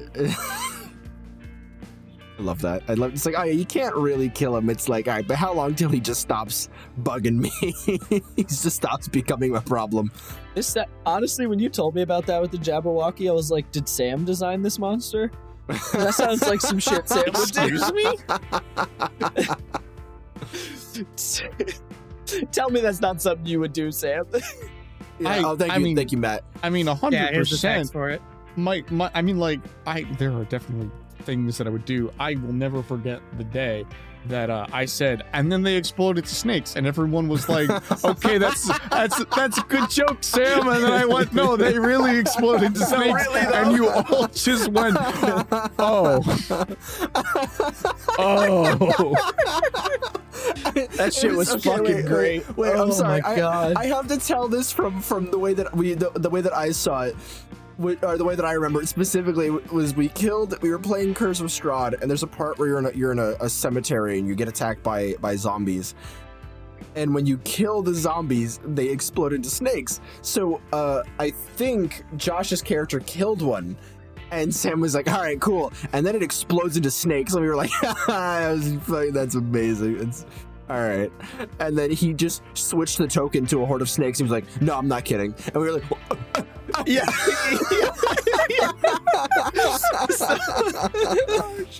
Yeah, it wasn't. That was the best part. Is Sam was like, yeah, and then they turned into snakes, and we were like, and then he just swaps the token out on Roll20, and I was like, wait a minute.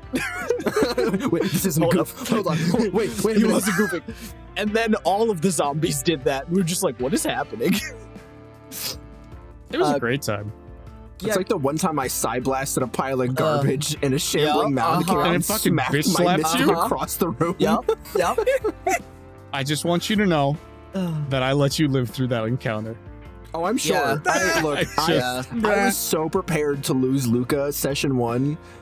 What's not even funny. I was like, all right, man, all right, I guess I'll see y'all later. I'm gonna head out. Like, Yeah. I literally, I was like, okay, and then I think it was the one other player in the group at the time, because it was Josh, Isaiah, and another one of our friends. He's like, okay, can I pull him out? I'm like, I was like, I'm not even gonna look at the rules for this. It's just gonna happen. Just give me like a athletics roll. I was like, all right, I'm gonna make the DC 5. He's gonna pass unless he rolls real low, because he's just dragging a guy out. I mean, he was a spindly bard, but it was like, yeah, no, he'll be able to do it, no problem. Curse of Strahd, man. Look, all right, when it was tense, good stuff, and then it got to the point where I was like, I don't know what this campaign's trying to do anymore. That campaign fucking spiraled. I don't even know, Chief. And I think it's nothing is more telling of Curse of Strahd when it comes to session 1 of Curse of Strahd and our final session of Curse of Strahd. Because, dear viewer, session 1 began as a very typical like 2007 Hugh Jackman's Van Helsing-esque story of like haunted house. We show up like, all right, we're here to kick ass and kill monsters and chew bubblegum, and then we get the skit shared out of the skit. Fuck me. The shit scared out of us constantly. Yeah, I know. Leave me alone. Brett, cut that out. No. Or don't. I don't really care. Don't leave cut it in. out. Brett, add the reverb. Yes. Bada bingus. Yeah, we get the shit scared out of us constantly for like 10 sessions after that. But really, like the first one of just like the creepy kids, the death house, the wailing, and we're like, I want to go home. And then final session, we rock up with, I think, exactly 37 vials of holy water. And Strahd is like, hey, y'all, you want some dinner? I'm kind of hungry. I'm not really in the mood to fight y'all. What y'all think? And we're like,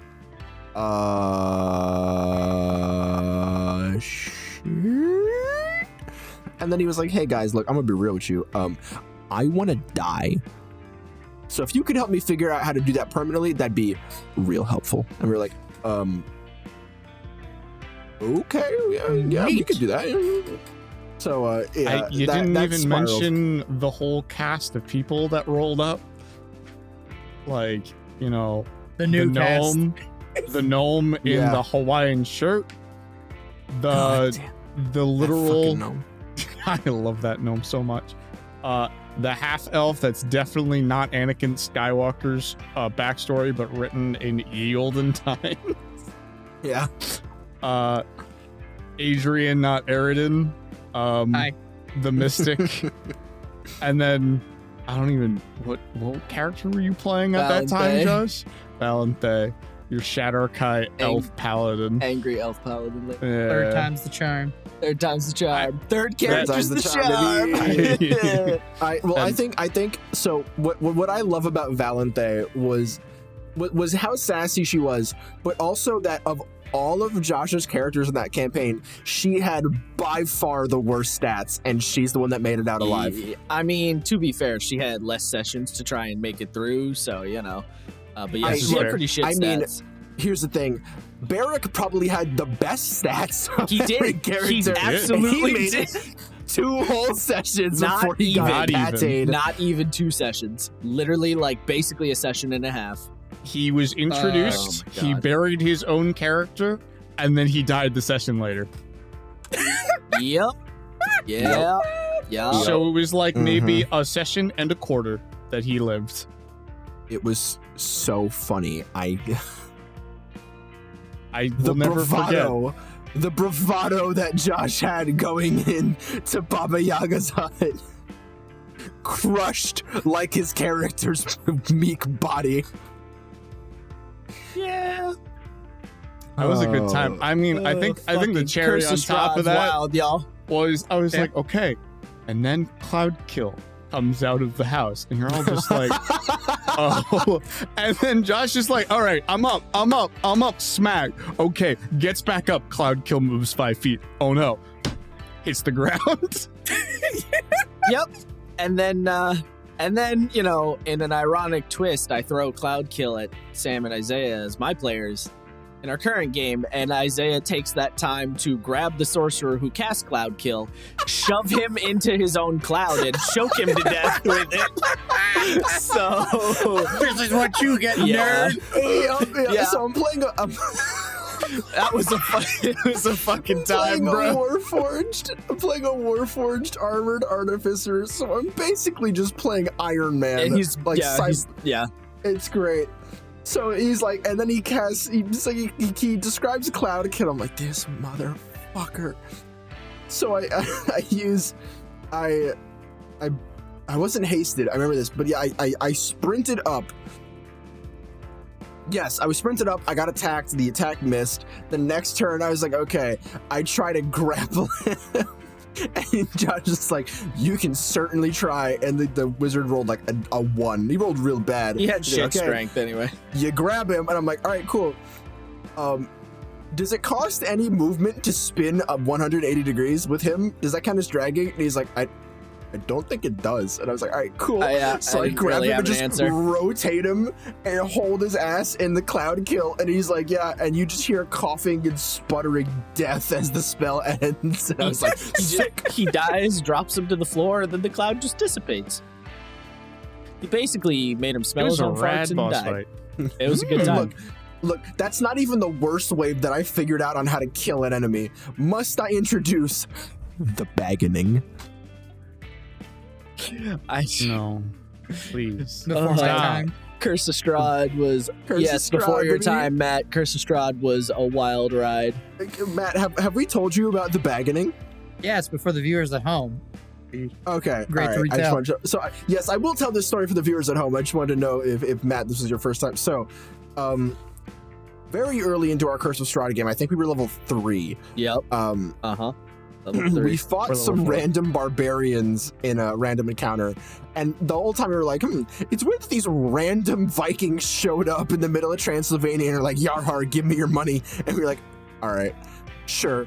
So we kill them, and Sam rolls on a random loot table and gets a bag of holding, and we're like, oh yeah, bag of holding acquired. We're officially adventurers now. Yeah, it's all coming together. It's all coming together. So we continue traveling, and he describes on how we stumble across. By the way, spoiler warning. I'm going to say this. We stumble across a massive windmill or like millery, and he describes that how it just looks evil as hell. It's giving off just the worst vibes. And we go in, and they're like, oh yeah, there's like all this creepy shit in here. There's like children's bones and frogs everywhere and the smell of meat pie. And we're like, oh, this is evil. Oh, they're all evil. Whatever is here, this is gonna suck. So we go up the first floor. We look around like the ground floor. We can't find anything. And on our way up the first floor, we run into a hag, and we're like, oh no. And as we're talking to the hag, my character, who was partially kitted out for persuasion because he's a tiny, skinny, frail boy, I'm trying to like talk her down and be like, hey, like this is an accident. We're not really here on purpose. We're just looking around. And then Josh goes, I stabbed that bitch. And we're like, Josh, and he's like, I'm sorry, it's what my character would do. And we're like, why are you like this? Please stop. Please the worst don't. saying in all of tabletop. And he rolled a natural 1. So then we were like, oh no. And then Sam was like, all right, well, roll initiative, bitches. And we're like, please no, don't do this to us. And he's like, nope, roll initiative. So after, I think my character was last in the round, I was like, please, I want to persuade them to not murder us horribly. And Sam's like, all right, roll for it. And I roll a natural 20. It was like, oh. He's like, okay, yes, fine. They will agree to not attack you, but under the terms that you bring them a humanoid child by the next day. And we're like, yeah, sure, obviously, of course, fuck them kids, we got this. Naturally, we can bring you some children. I mean, who needs kids, right? Fuck them. Yeah. So we walk out the door, we're let out the door, and immediately we're like, all right, so we are definitely not doing that. How are we going to figure this out? We got to get these bitches out of here because this is some craziness. And I think we spent about 20 to 30 in real-time minutes. It was a lot of discussing. It took a while. And I was thinking about it, and I was like, wait a minute. We definitely can't kill a coven of hags with only 3 of us at level 3. It's not gonna happen. I'm sorry, it's impossible. However, everything, unless stated otherwise, needs to breathe. And the bag of holding has limited air. What if we just threw one of them in the bag of holding and suffocated them? And then to make sure they were dead, we'd wait 10 minutes, dump them out, and shank the body a few times. And Sam's exact sentence was, I don't care if this plan works. This is the most D&D thing I've ever heard, and we are doing this. And I was like, fuck yeah, dude. Now, in hindsight, before anyone points it out, yes, if you're in a bag of holding, you can actually stab your way out, but we had missed that, so... Oh, I didn't miss it. Yeah. Okay, I we had not missed that. I know you did. I just didn't say anything. I was like, all right, you know what? I'm gonna let them do this. If they can manage to get one of the hags in the bag on the first turn, who am I to say no? So yeah, we're like, all right, so we're gonna take a long rest. We're gonna show up to the house the next day and be like, here's your small boy, and then we're gonna just bag the first one that opens the door. And to our credit, the next day, knock on the door, same hag shows up, and we just foop her into the bag. Bag that bitch. We bagged that bitch like a pizza delivery man. Just whoop. Yes, we did. And we waited for about 15 minutes, and we're like, all right, she's probably dead by now, right? My character is in the middle of the circle. Everyone's got their weapons drawn. Okay, ready? 1, 2, 3, and we drop, and a corpse hits the ground, and then we shank it a few times to be sure, and we're like, nice! That is 1 hag down, 2 to go. See, this is why I believe that Wizards of the Coast invented the bag man for fucking the Van Richten's guide? Because of our campaign? But the hags in there, they just come out and they're bag people, and they just murder the shit out of you, and they're even stronger now. Oh, it was absolutely the reason why they made this. So the second hag was a good time, because we go up to the second floor again, and on this time another hag comes down, and she's like, oh well, where's my sister? And we're like, well, so we bought a bunch of pies, and she's actually she's gone. We don't know where she is. We haven't seen her in like a while. So that being said, we want to buy a bunch of pies. Could you like come downstairs and we could figure out like some money, like how much do we owe you? And after another not natural 20 but very high persuasion roll, she's like, oh, okay, it's fine. And on her way down, I jump out from behind and foop her into the bag, and we run outside and we wait for 10 minutes like giggling school children, and then we dump her out, shank her, and we're like, well, this went 2 for 2. I see this as an absolute win. This can't go worse. So let's go 3 for 3. And we sneak up to the top floor. We're about to. And Sam's like, all right, roll for stealth. And we're like, okay. So I roll, and I natural 1. And the hag upstairs flips out. I'm like, all right, fuck it. Losing stealth mode. And I run up ranting and screaming like a madman and tackle. Yeah, I bum rush her, tackle her onto the bed, and bag her. And then we run outside and giggle like school children, drop her, shank her. And I was like, I can't. You really just killed 3 hags and didn't lose a single hit point. Fucking I am astounded. It was fucking glorious. It was definitely amazing. A D&D solution. It was so D&D. And like, I just think it's funny too, as an aside to this whole thing,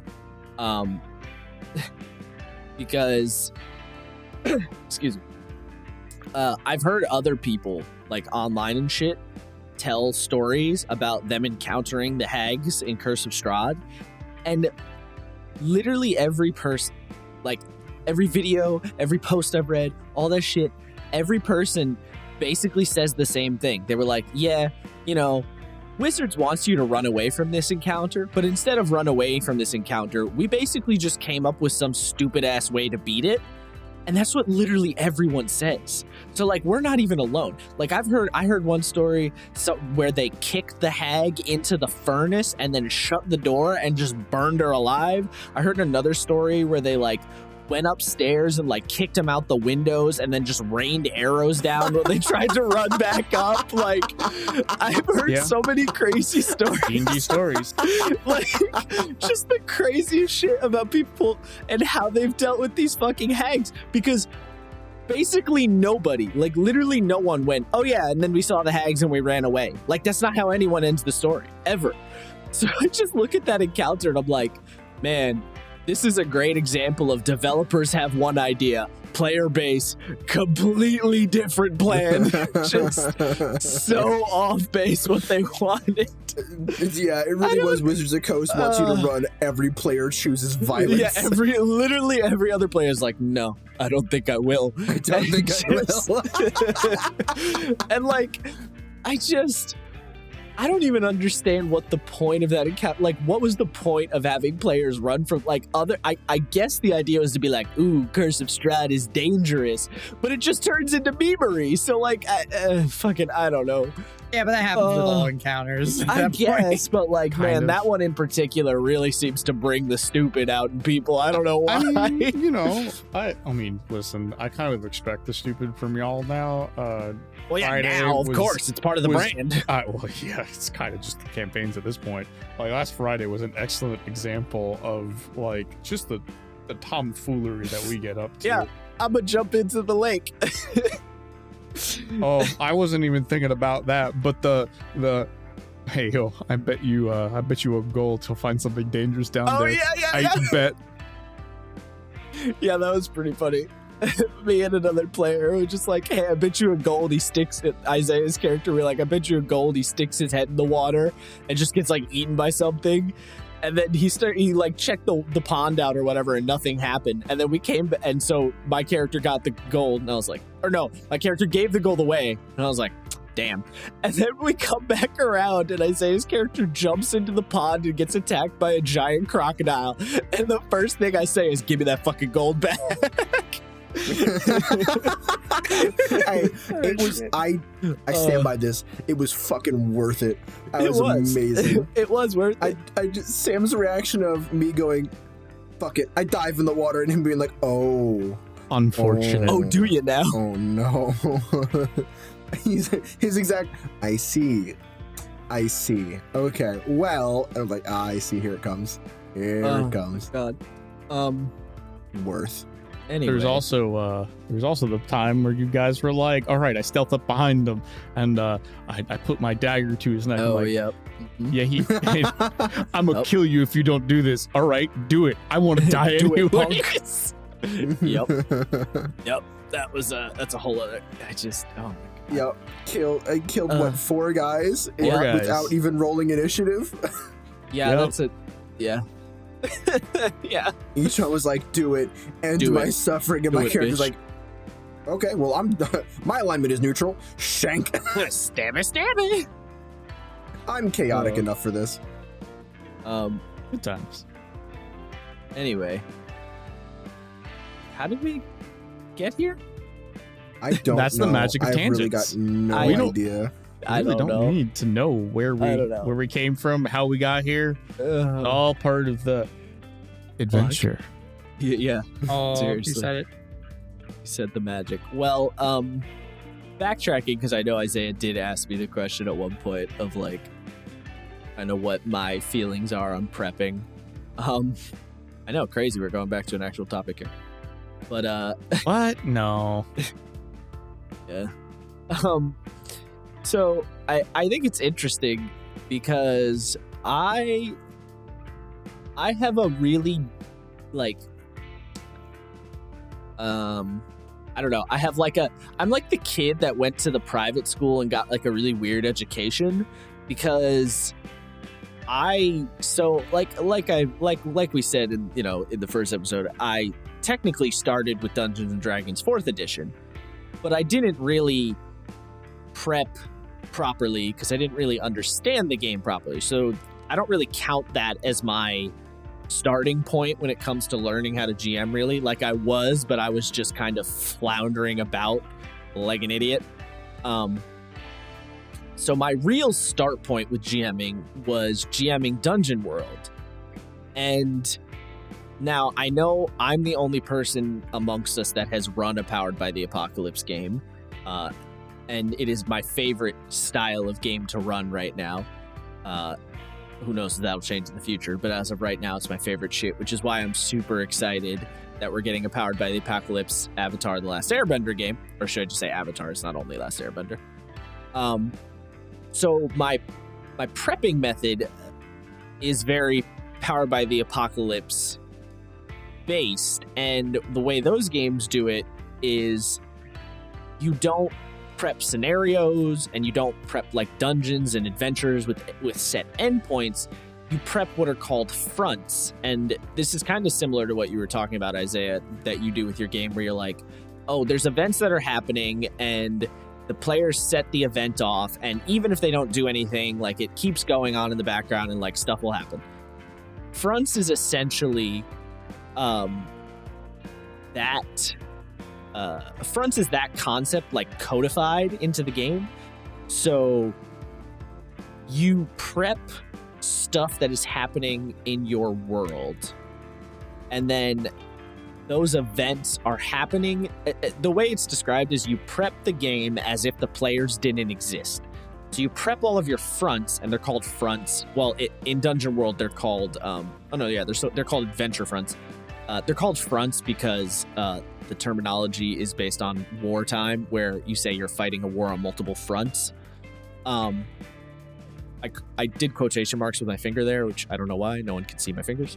But so you prepare these fronts as stuff that is going on, and you say to yourself, what would happen if the players never intervened? And I think a lot of DMs probably do this naturally in D&D and other things anyway, but the Powered by the Apocalypse games really codified it and like made it a rule and taught me how to do it. So that was one of my main focuses for prep. And it kind of still is, where I come at things of being like, what are the events? Where do they go if the players don't intervene? What's going on in the background, irregardless of if the players are present or not present? Like, I have that mentality. So like I come at it from a weird angle where I don't prep an adventure to be like, and then the players show up, this is what's gonna happen. I just say to myself, all right, what would happen? All right, what happens if the players show up here? Maybe this will happen. And if they show up here, maybe this will happen. And if they don't show up at either of those times, maybe this will happen. So that's kind of my main way of getting at prep.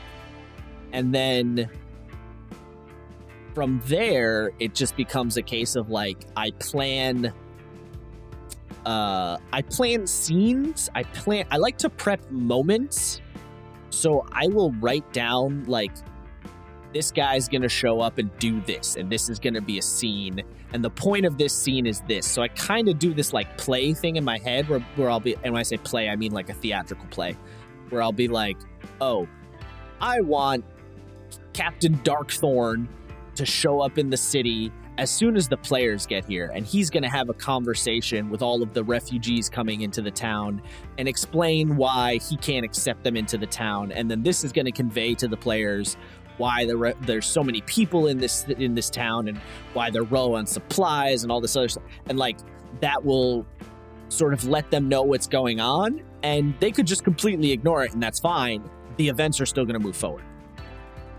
So that's the fun part. That's the part of the prep I like. That's the cool stuff. I also, like you, Isaiah, I like doing world building stuff. I like being like, ooh, and then the gods did this, and then it birthed a magical flower, which is now used in healing potions. Like, I love all that horse shit. Even if it doesn't come up, I'll write it, and then sometimes I will just interject it in places.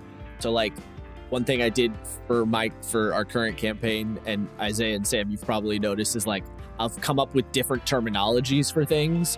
So, like, in my setting, because there's a lot of Magitech shit, there's elevators, but I don't call them elevators. They're called levies, which is short for levitation pads, because they're literally flat sheets of metal that levitate, raise you up and down. So like I'll do shit like that where it's like, does that matter? Do the players need to know that I came up with a logic behind why elevators are a thing and what they're called? No. Does anyone care? No. But I do it anyway. And I'll often do the thing where it's like,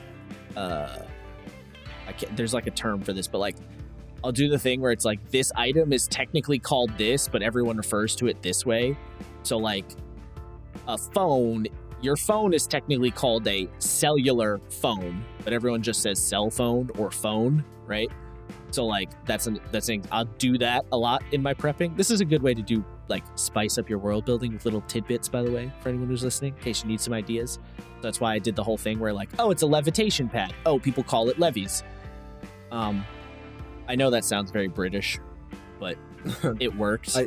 I do actually. So I have one. I think my favorite one I have in my setting for that is so obviously it's post-apocalyptic and like the flora and fauna have changed very gotta stop screwing with my charger, making noise in the mic.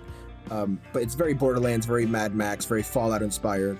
And there's a fruit that grows from like a small weed like bush called ash fruit, and it's called that because when it touches your tongue, it sort of disintegrates like cotton candy. Like it just comes apart into these ashy, sandy particles, and I'd always describe it as tasting like charcoal smoke and a little sour. And most of the readily available natural food you can find, at least in some part, has ash fruit in it. So whenever I bring that up, I brought that up every so often at the start of the campaign now just the players know that that's what they're eating. And I had this great situation last session where one of my players was like they went to the mess hall and they're eating food, and every time he eats it, he's like, "Oh God, it's so disgusting. I hate this shit so much." And everyone's like, "Why are you still eating it?" Then he's like, "Because I'm hungry, and this is all we ever have to eat, because it sucks." I mean, yeah, that's always the best, right? When you do a world building thing and then your players pick up on it and then they, in character, talk about it and reference it. That's when you're like, yes, fucking give me that sweet sugar, baby. Yeah, buddy. Like, that's like the most exciting parts when you're like, oh, yes. Yes. That's kind of how I felt when you guys started, like, referencing, like, actual... So,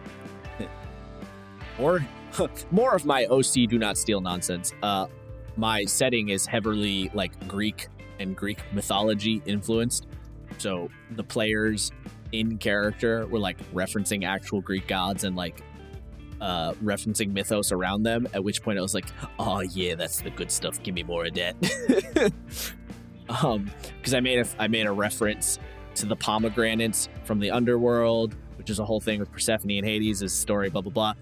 But it was good that I got like a reaction from it. So yeah, that's always the most like rewarding shit. Or like in Sam's campaign, when we constantly, I don't even remember where this came from, but the campaign we're in with Sam is we're going to like Harry Potter school, basically. We're going to magical misfit school. And someone made a joke about Magic-Goon Academia. Yes, Magic-Goon Academia. And someone made a joke that like one of the students had thrown a spell on the lunch, on the lunch food, like in the cafeteria. So everything is potato soup. So we just constantly in character would bring up and complain about the fact that everything tastes like potato soup. Or is potato soup, and then at one point Sam was like, you guys come to the cafeteria and realize, hey, the food tastes different. We're like, oh. He's like, it's tomato soup now. And we're like, great. So now we complain about it being tomato soup all the time. Even worse. Each time we're like, oh. Sad. Every time you're disappointed because it's not normal food. Yeah. It's just all the same thing. And I think at one point it was like, yeah, so you bite into an apple and find that it's just an uncooked potato. It's just uncooked potato. I love that. But anyway, so yeah, like that kind of shit, that's the kind of prepping, right? That like gets my fucking nannies a knocking, like gets the titties a twisting, you know, like is exciting. I don't know what those were weird. I don't know what I'm saying. Yeah, you was gonna say you're gonna go 3 for 3 on that, No, Chief? I'm not gonna try One more for a attempt. third one. But point is, that's the kind of prep where it's like fun and exciting and you get into it and it makes you want to run the game and all that shit. The prep that gives me stress and makes me want to basically claw my eyeballs out is, especially with 5e, but I think this does translate to other games to a certain degree, is prepping encounters. And they don't all have to be combat encounters, but just encounters in general.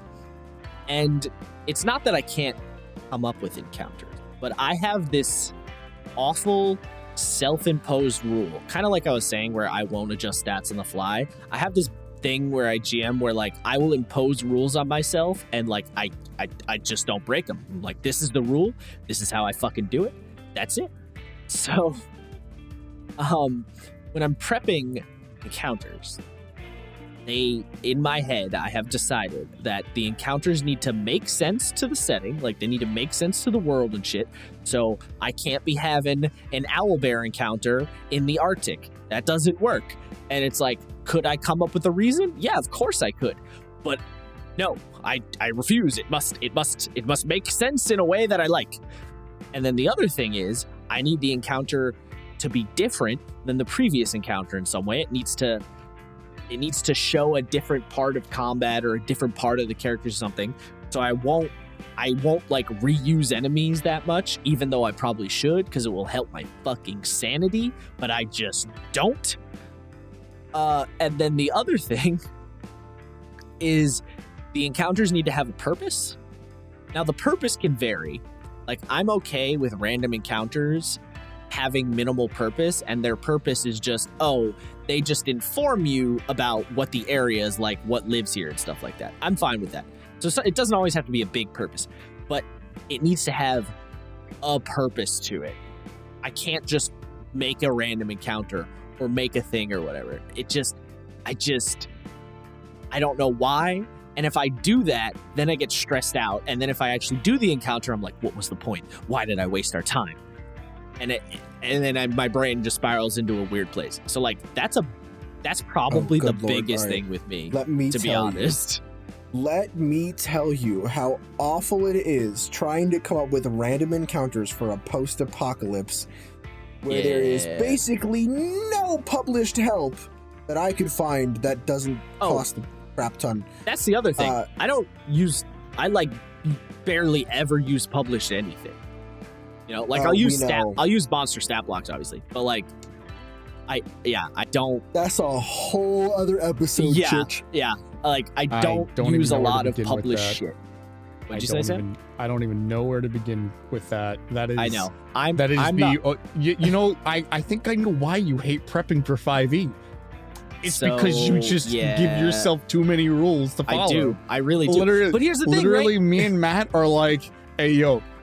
Rule of cool. It's in. Bada bing kiss. I know. We'll figure it out. I know. But like that's also, Josh, Exhibit A, owlbear in the Arctic from the official D&D adventure. I know. That was a bad example, Matt. I was just trying to make a point. That was a bad example. I'm aware there's Arctic owlbears. Matt just shared a picture from, I think, Rhyma the Frost Maiden in our chat. Yeah. Yes, I'm aware. My point was like, you know, it needs to have a thing that makes sense to me and fits well in my setting and all this other bullshit. And I'm aware it's all self-imposed bullshit. Trust me, I am completely aware. And yes, I do self-impose too many rules. And yeah, but the thing is it worked for me in other games, but 5e wants to fight me a bit on it. So, well, I guess the biggest thing is it at the end of the day, is the encounter fun? Is it fun to run as a DM? Well, yeah, for you? I always try to do that. Is it fun for the players to like, whether it's whether it's combat or like what do you call it, discussing something with an NPC or finding something on the road, whatever the case may be. As long as it's fun, like that's at the end of the day, that's all that really matters. Exactly. Yes, The no. rule of cool. I get that. And I do still try to design with that in mind, but I also, on top of that, have all the other self-imposed rules on myself. So like, it, sometimes they conflict, and then I look at myself and go, what do? I don't know. And then I'll spend an hour aimlessly scrolling through the monster manual or whatever, and just being like, no. The other this is another thing I have. I'll want a monster to perfectly fit what I need, and of course that's not going to happen. That rarely ever happens, but I want it to happen, so I try to force it to happen, and I'll be like, this monster's close, but not enough. This one's close in this regard. And so I'll have 6 monsters that are a maybe, but I won't just have a decision down, which is just like, oh Christ, why am I doing this? And as I'm explaining this, I realize I sound like a sociopath right now, like a fucking... I sound crazy. I'm aware. I'm just fully aware. Yeah, no, I know. It's just like, it's one of those things. I don't know. But like a good example, so the encounter we just had in my campaign, right, where 2 players died that I didn't intend to die, but the encounter itself was interesting and cool because the players were moving around, abilities, like the terrain was being used, abilities were blocking, like they were in this like market square area, and like Sam's character's a ranger, had Misty stepped onto a roof and was like shooting from a distance, but then there were enemies that could fly, so like they came after him on the roof, and then he jumps off the roof, and then my other player, who's a sorcerer, he Misty steps onto a different roof, and then he's dealing with enemies flying, and then like there was 2 of the Gold Forge Sentinels from Theros, which also have 60 feet of fly movement.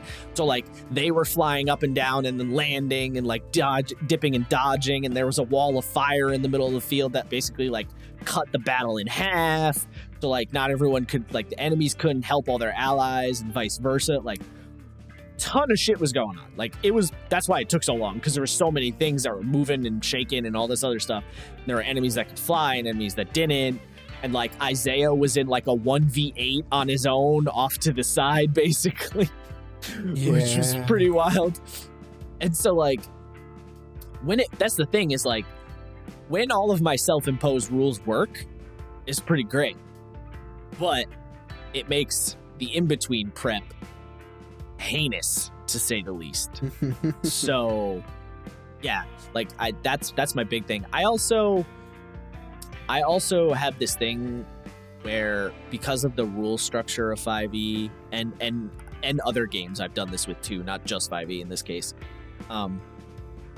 if I feel like, the game has rules for this, I want to honor those rules as much as possible, even if I don't like them that much, So like, it'll be a scenario where I'll look at something and be like, I want this to happen. And I'll be like, I think there's rules for this somewhere in the DMG. And then I'll be searching and searching and searching and searching. And then I'll find it. And then I'll be like, it doesn't fit exactly what I want.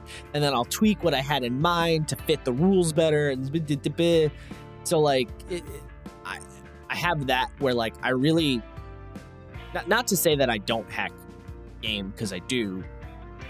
Like I do homebrew stuff, of course, everyone does, but I do like to at least try the actual rules first, like I always love to give it a shot first. So I try to honor the rules as much as I can. And then once I've tried it, if I'm like, this is just trash, then obviously I'm not going to stick. For example, starting at level 1 in 5e, never again. Like, it's just not happening. But I've tried it. I've run through it. I've basically, I want to know if I hate the thing or don't hate the thing. I had a similar issue with Star Wars. There was a lot of that in my head where I was trying to like decide, like, do we use this rule? Do we need this rule? Is this a thing that I should pay attention to? Like, there's a lot of that with Star Wars, because that Star Wars game, the Fantasy Flight Star Wars tabletop game, there's a lot of rules that are kind of they don't totally fit Star Wars, that they fit like hard sci-fi as a genre, but Star Wars isn't that, right? So like that the book has rules for like navigating and like flying around and doing hyperspace and stuff. Even though Star Wars as a series doesn't really give a shit, hyperspace just works and it moves at the speed of plot convenience, but they have rules that give you exact numbers in the book. Like that I kind of ran into with Star Wars quite a bit too, where I was like, no, we should honor this rule. And it's hard for me to break out of that, which is probably another reason I like Powered by the Apocalypse, because the rules are designed intentionally open-ended so you can use them in the way that fits for you. Yeah. So I guess the moral is I had weird training in my early days of DMing, and so that has warped my methods into a weird system, if you will. A weird I don't know, I can't think of a better word. I don't know, fam. I think you should just do what me and Matt do and say, I should. I really should. I want. I just Probably can't. should. I don't know why I can't. Like, I have like a rubric.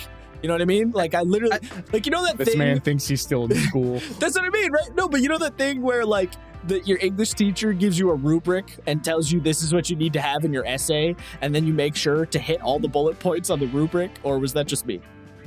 I think next time you like prep an No, encounter, that's me. Yeah, like I do I it think like next that. time you just gotta do the opposite of what you normally do. Just be like, I all right, I can't, got an but encounter. I don't know. All right, here's what What we're do you gonna mean do. how? Just Matt, be like, all right, I would normally do this, so that means I should do the other way. I can't though. It's not that easy for me. Brain no worky that way. Have obsessive tendencies. Like, all right, Matt. Here's what you do. Just, You know what? just stop. I can't. Just stop having those. Just do it. Just stop. can't. Just stop. forehead. Just stop for it. Yeah, just stop forehead, smile. All right, wait. Here, Matt. Here's what we're gonna do. Yeah. You prep an encounter for me, and then I'll just use it, Go on. no matter what it is. You know, how many times Sick. have you literally Oh, asked don't me say to that. prep your session that I'm about to play in? How many times have you asked me that, Josh? Oh yeah, as a joke, constantly, all the time. I'm just like, no, because I'm about to play it. And then you're going to be like, what is this? And I'm going to be like, it's awesome. Don't worry about it. What level are they at the moment?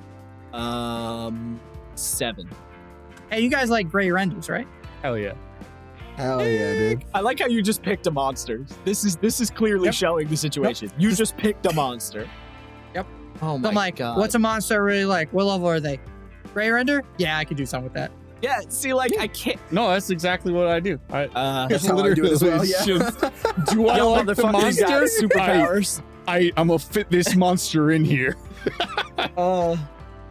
Like, sometimes I do that a little bit, but I never go too far. You know what I mean? Like, I never go completely off the deep end.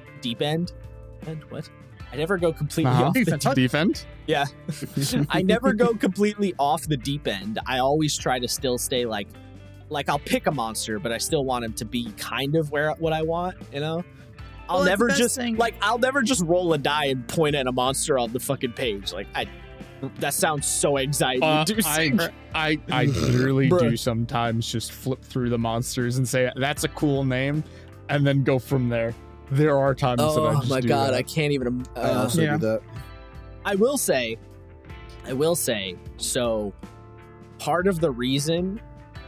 Oh my god, I have to explain my fucking setting bullshit again. I'm not trying to do this on purpose. So, another thing in my setting, the enemy, the sort of main antagonist they're fighting is this enemy called the Dredge, and the monsters in question are basically like amorphous, like Icarus, like I'm trying to think of a good example to compare them to, like pop culture wise, but like basically they have no set The shape, Thing. kinda, but not really, because they're like liquid. They're like living liquid creatures essentially. Oh, Oblexes. Yeah, I think Kinda, I was they're- gonna say very Bendy in the Ink Machine. Bendy and the Ink Machine actually that's the best one. Yeah, Bendy and the Ink Machine is a good way to put it. They're like this Icarus thick fluid creatures that have no set shape. And part of the reason I did that was so I could take any monster stat block I wanted to use and just slap it onto them, and then it automatically fits because Hell they yeah. can Yeah. take any form they want. So like I've used a Chain Devil, I used the Spawn of Kaya stat block, like I've used a whole bunch of different stat blocks for them that have no relation to each other because I specifically designed them to be amorphous blob men of doing whatever the fuck they want. So Right, reflavoring monsters, like Yeah. just changing the texture, like a League of Legends skin on a character. pretty it's, much. It's so easy to do that where you're like, ah, man, I really wish I had like a goblin spellcaster. Oh, look, the mage stat block. I'm just gonna, just combine these or I think swap we is- it. talked It doesn't about matter. this on another episode. Man. So I literally made an enemy that is just that concept. And that's kind of part of the reason I did it, because I knew I would be able to. I was like, this is a good way for me to like trick myself, essentially. I pulled one over on my own brain. It also helps if you have players who specifically look at monster stats during the game and try to like, I don't want to say cheat, but Right, They that's the metagame. other thing. yeah. And if Yeah, you you like can just hide what it reflavor is. it, or Mhm. you know, you're like, oh shit, you're like, nah, this isn't a troll. This is a mole. A Yeah, spoiled mole adult- originally spoiled paired. adult. All right. Hold no. on. I have to ask. Yes. We're putting all the coins on the table right now. Uh-huh. Who here's looked up a monster stat block during a fight? Never. Yeah, not No, during a fight. Not during a fight. Never. After the Afterwards. after the Yeah. session, yes. yeah, During after a fight, session, yeah. God no. Never. I would never. That's fucked. No, I will freely say that I have done that in the past. Bro. Damn, bruh. But like, I didn't say I did it for your campaign. No, I know. I will say. I know you did, but Ooh. I will say something that's funny. I specifically with the Chain Devil scenario, I literally said to myself, I was like, I have to be really, really careful about how I describe this monster. Because I know if I describe this dredge dude as using chains with blades on them or something like that, Isaiah's gonna know it's a Chain Devil. That was a thought in my head. I was like, I bet money either I was thinking, I was like, either Isaiah or Sam are gonna realize it's a Chain Devil if I'm not really careful with how I do this. So that's why I was like very specific, and like I reflavored him and like I gave him different abilities and shit. I was like, all right, should be good now. Because I know that you and Sam know a lot of monster stat blocks.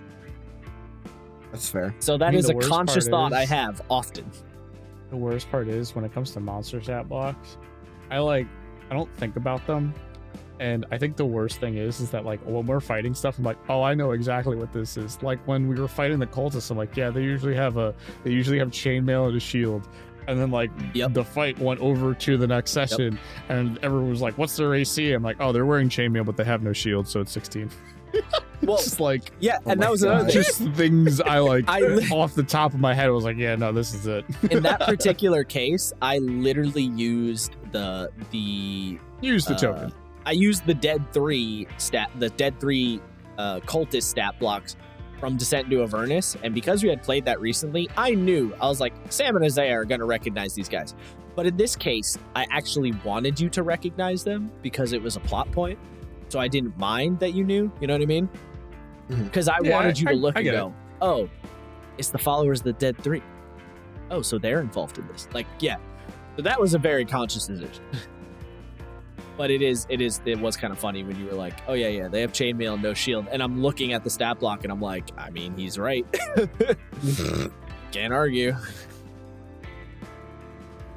It's fucking fantastic. Yeah, how it goes sometimes.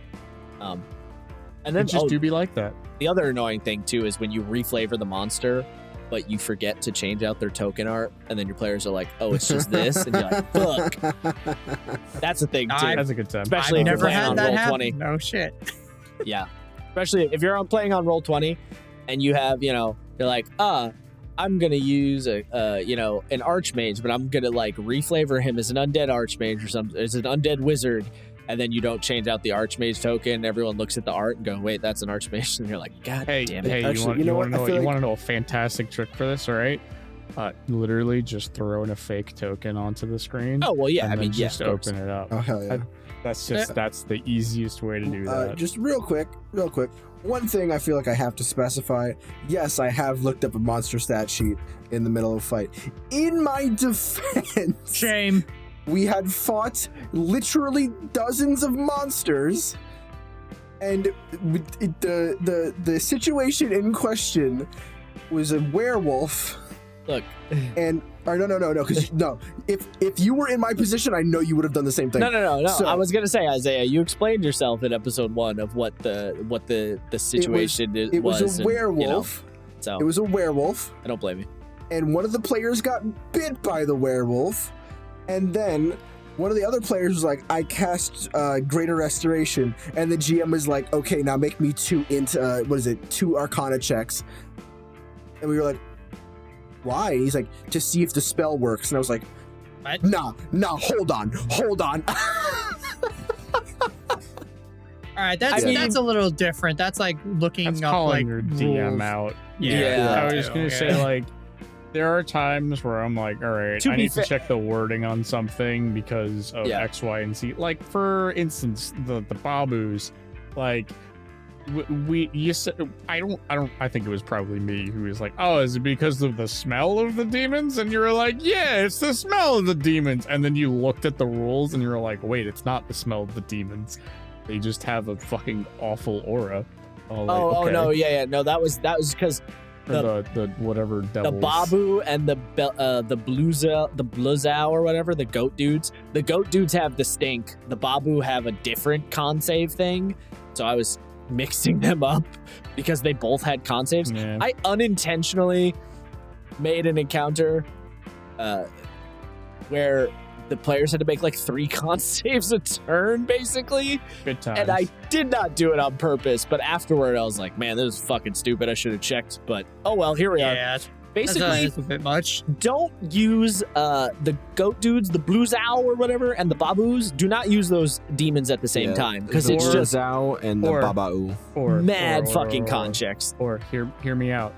When they have to make a con check for like an aura, make them immune to it for a minute if they pass. Well, that's not what it It's said. not part so- of it. It's okay. Yeah. That's fine. But you know what? Most abilities that are like that have that kind of text in them. So having it be just outright, oh yeah, no, you just okay.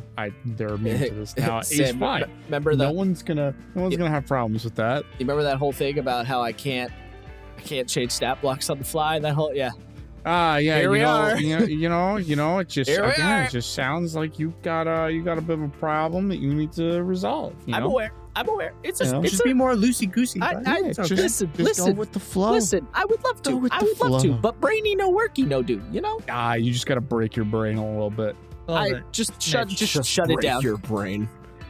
Turn off the thinky wagon. Like Yeah. I just I don't know. Just turn it Just off. be like, what's the most anime? Yes, and then just go with that. Or not. I mean, you don't have to. Not everything has to be anime. It could be, something else that I can't think of Nah. the name of right now. Only anime. Eldritch Horror, anime. Eldritch Horrors At the same time. at the same time. Yeah. Yeah, I mean, they just, but- I mean, it's just Hi- Eldritch Horror. Hiyori- Big ass titties. This is kind of an old callback anime, but Hiyori Naruko-san is literally that premise. So, you remember that show, Sam? Where Cthulhu is turned into an anime girl. Or no, sorry, Nartha Tepalepa or whatever the fuck that one's called was turned into an anime girl. The fuck? I can't. Nyartha Sam. Nyarlathotep. That one. Nyarlathotep.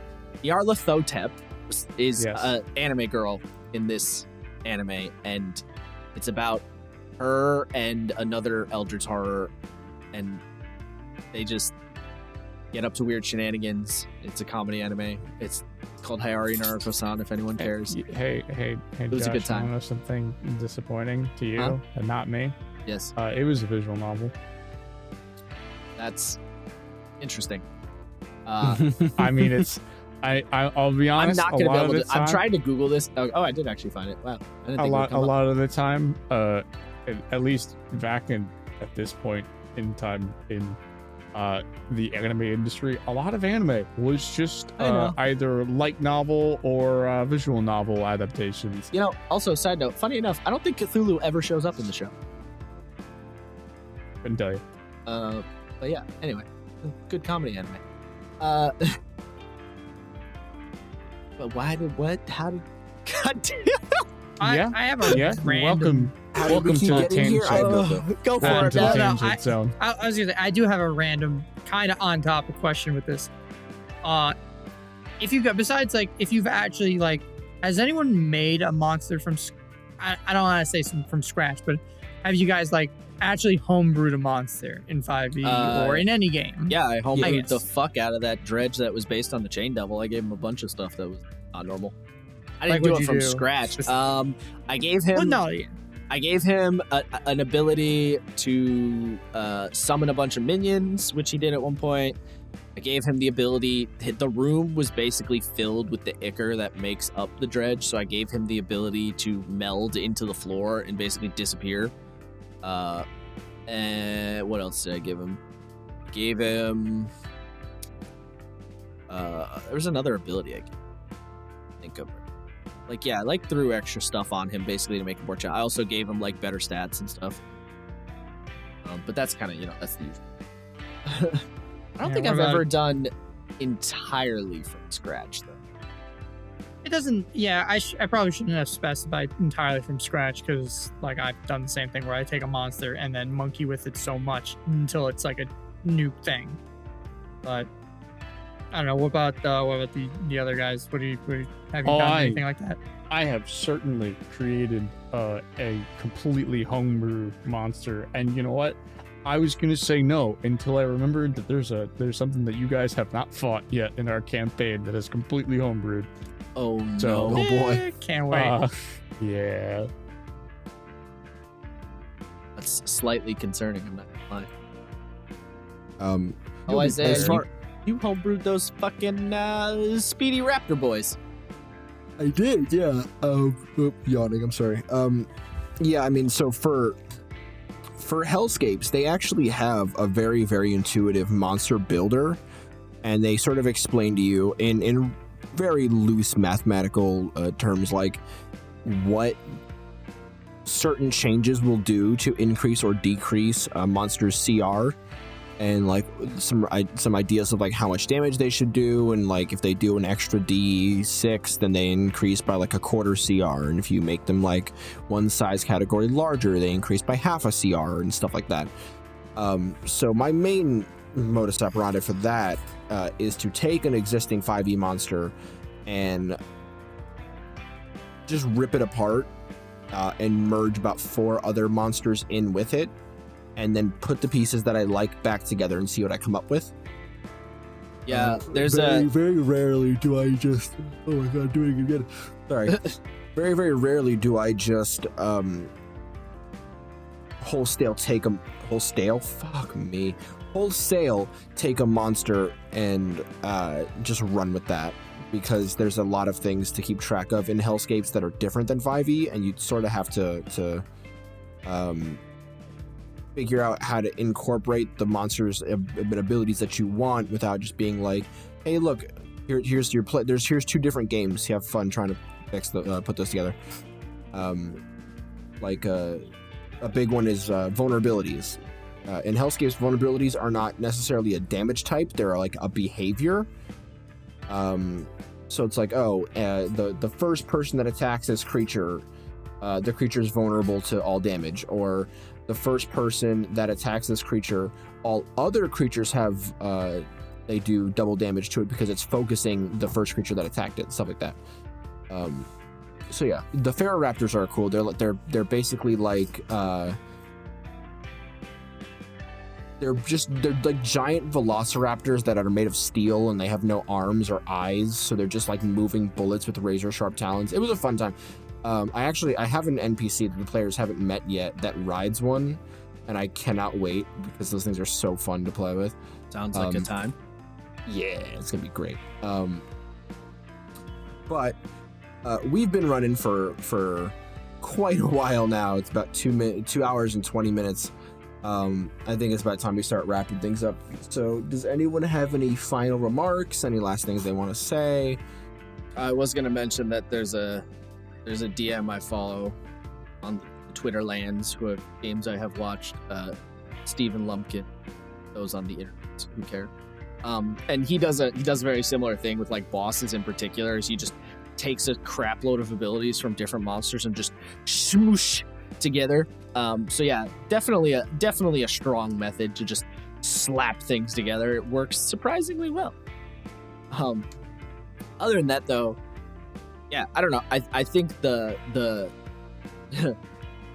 the moral of the story, I guess, if we were to have a moral of the story, is the best way to deal with the prep stress issues is to just really find the parts of the prep that you actually like and focus on those the most, and also figure out your method, technique, your je ne sais quoi. Like figure out the thing that makes it the most bearable for you. Because I think everyone to a certain degree is like, oh fuck, I gotta like prep a bunch of crap, man. That's work, because it can be a lot of work. It's like find the parts that are actually fun, which I know sounds like stupid basic. Like no, it's true. It's not all fun. It's not like. I've got several people who are like, I kind of want to play, but DMing is scary. And it's like, focus on the stuff that you like doing. And as long as you're not actively trying to make your player's experience worse, most often things are going to go okay. As long as your first and foremost focus is making sure your players are having a good time, players are willing to put up with a lot of shit if they see that you're giving an honest effort. True. Very true. So as long as it looks like you're putting in like an honest shift to try to make a fun time for everybody, yeah, it'll be fine. Even if your prep isn't the best, or other related issues, just go for it. Yeah, I think that's about it. I think it's time we wrapped up. The other two bitches didn't say anything. Oh, that's right. They did. Okay. I'm sorry. I'm very There's tired. more than you and me, Isaiah. We're filming this at 11 o'clock at night. 10 o'clock for Sam. Because we're filming?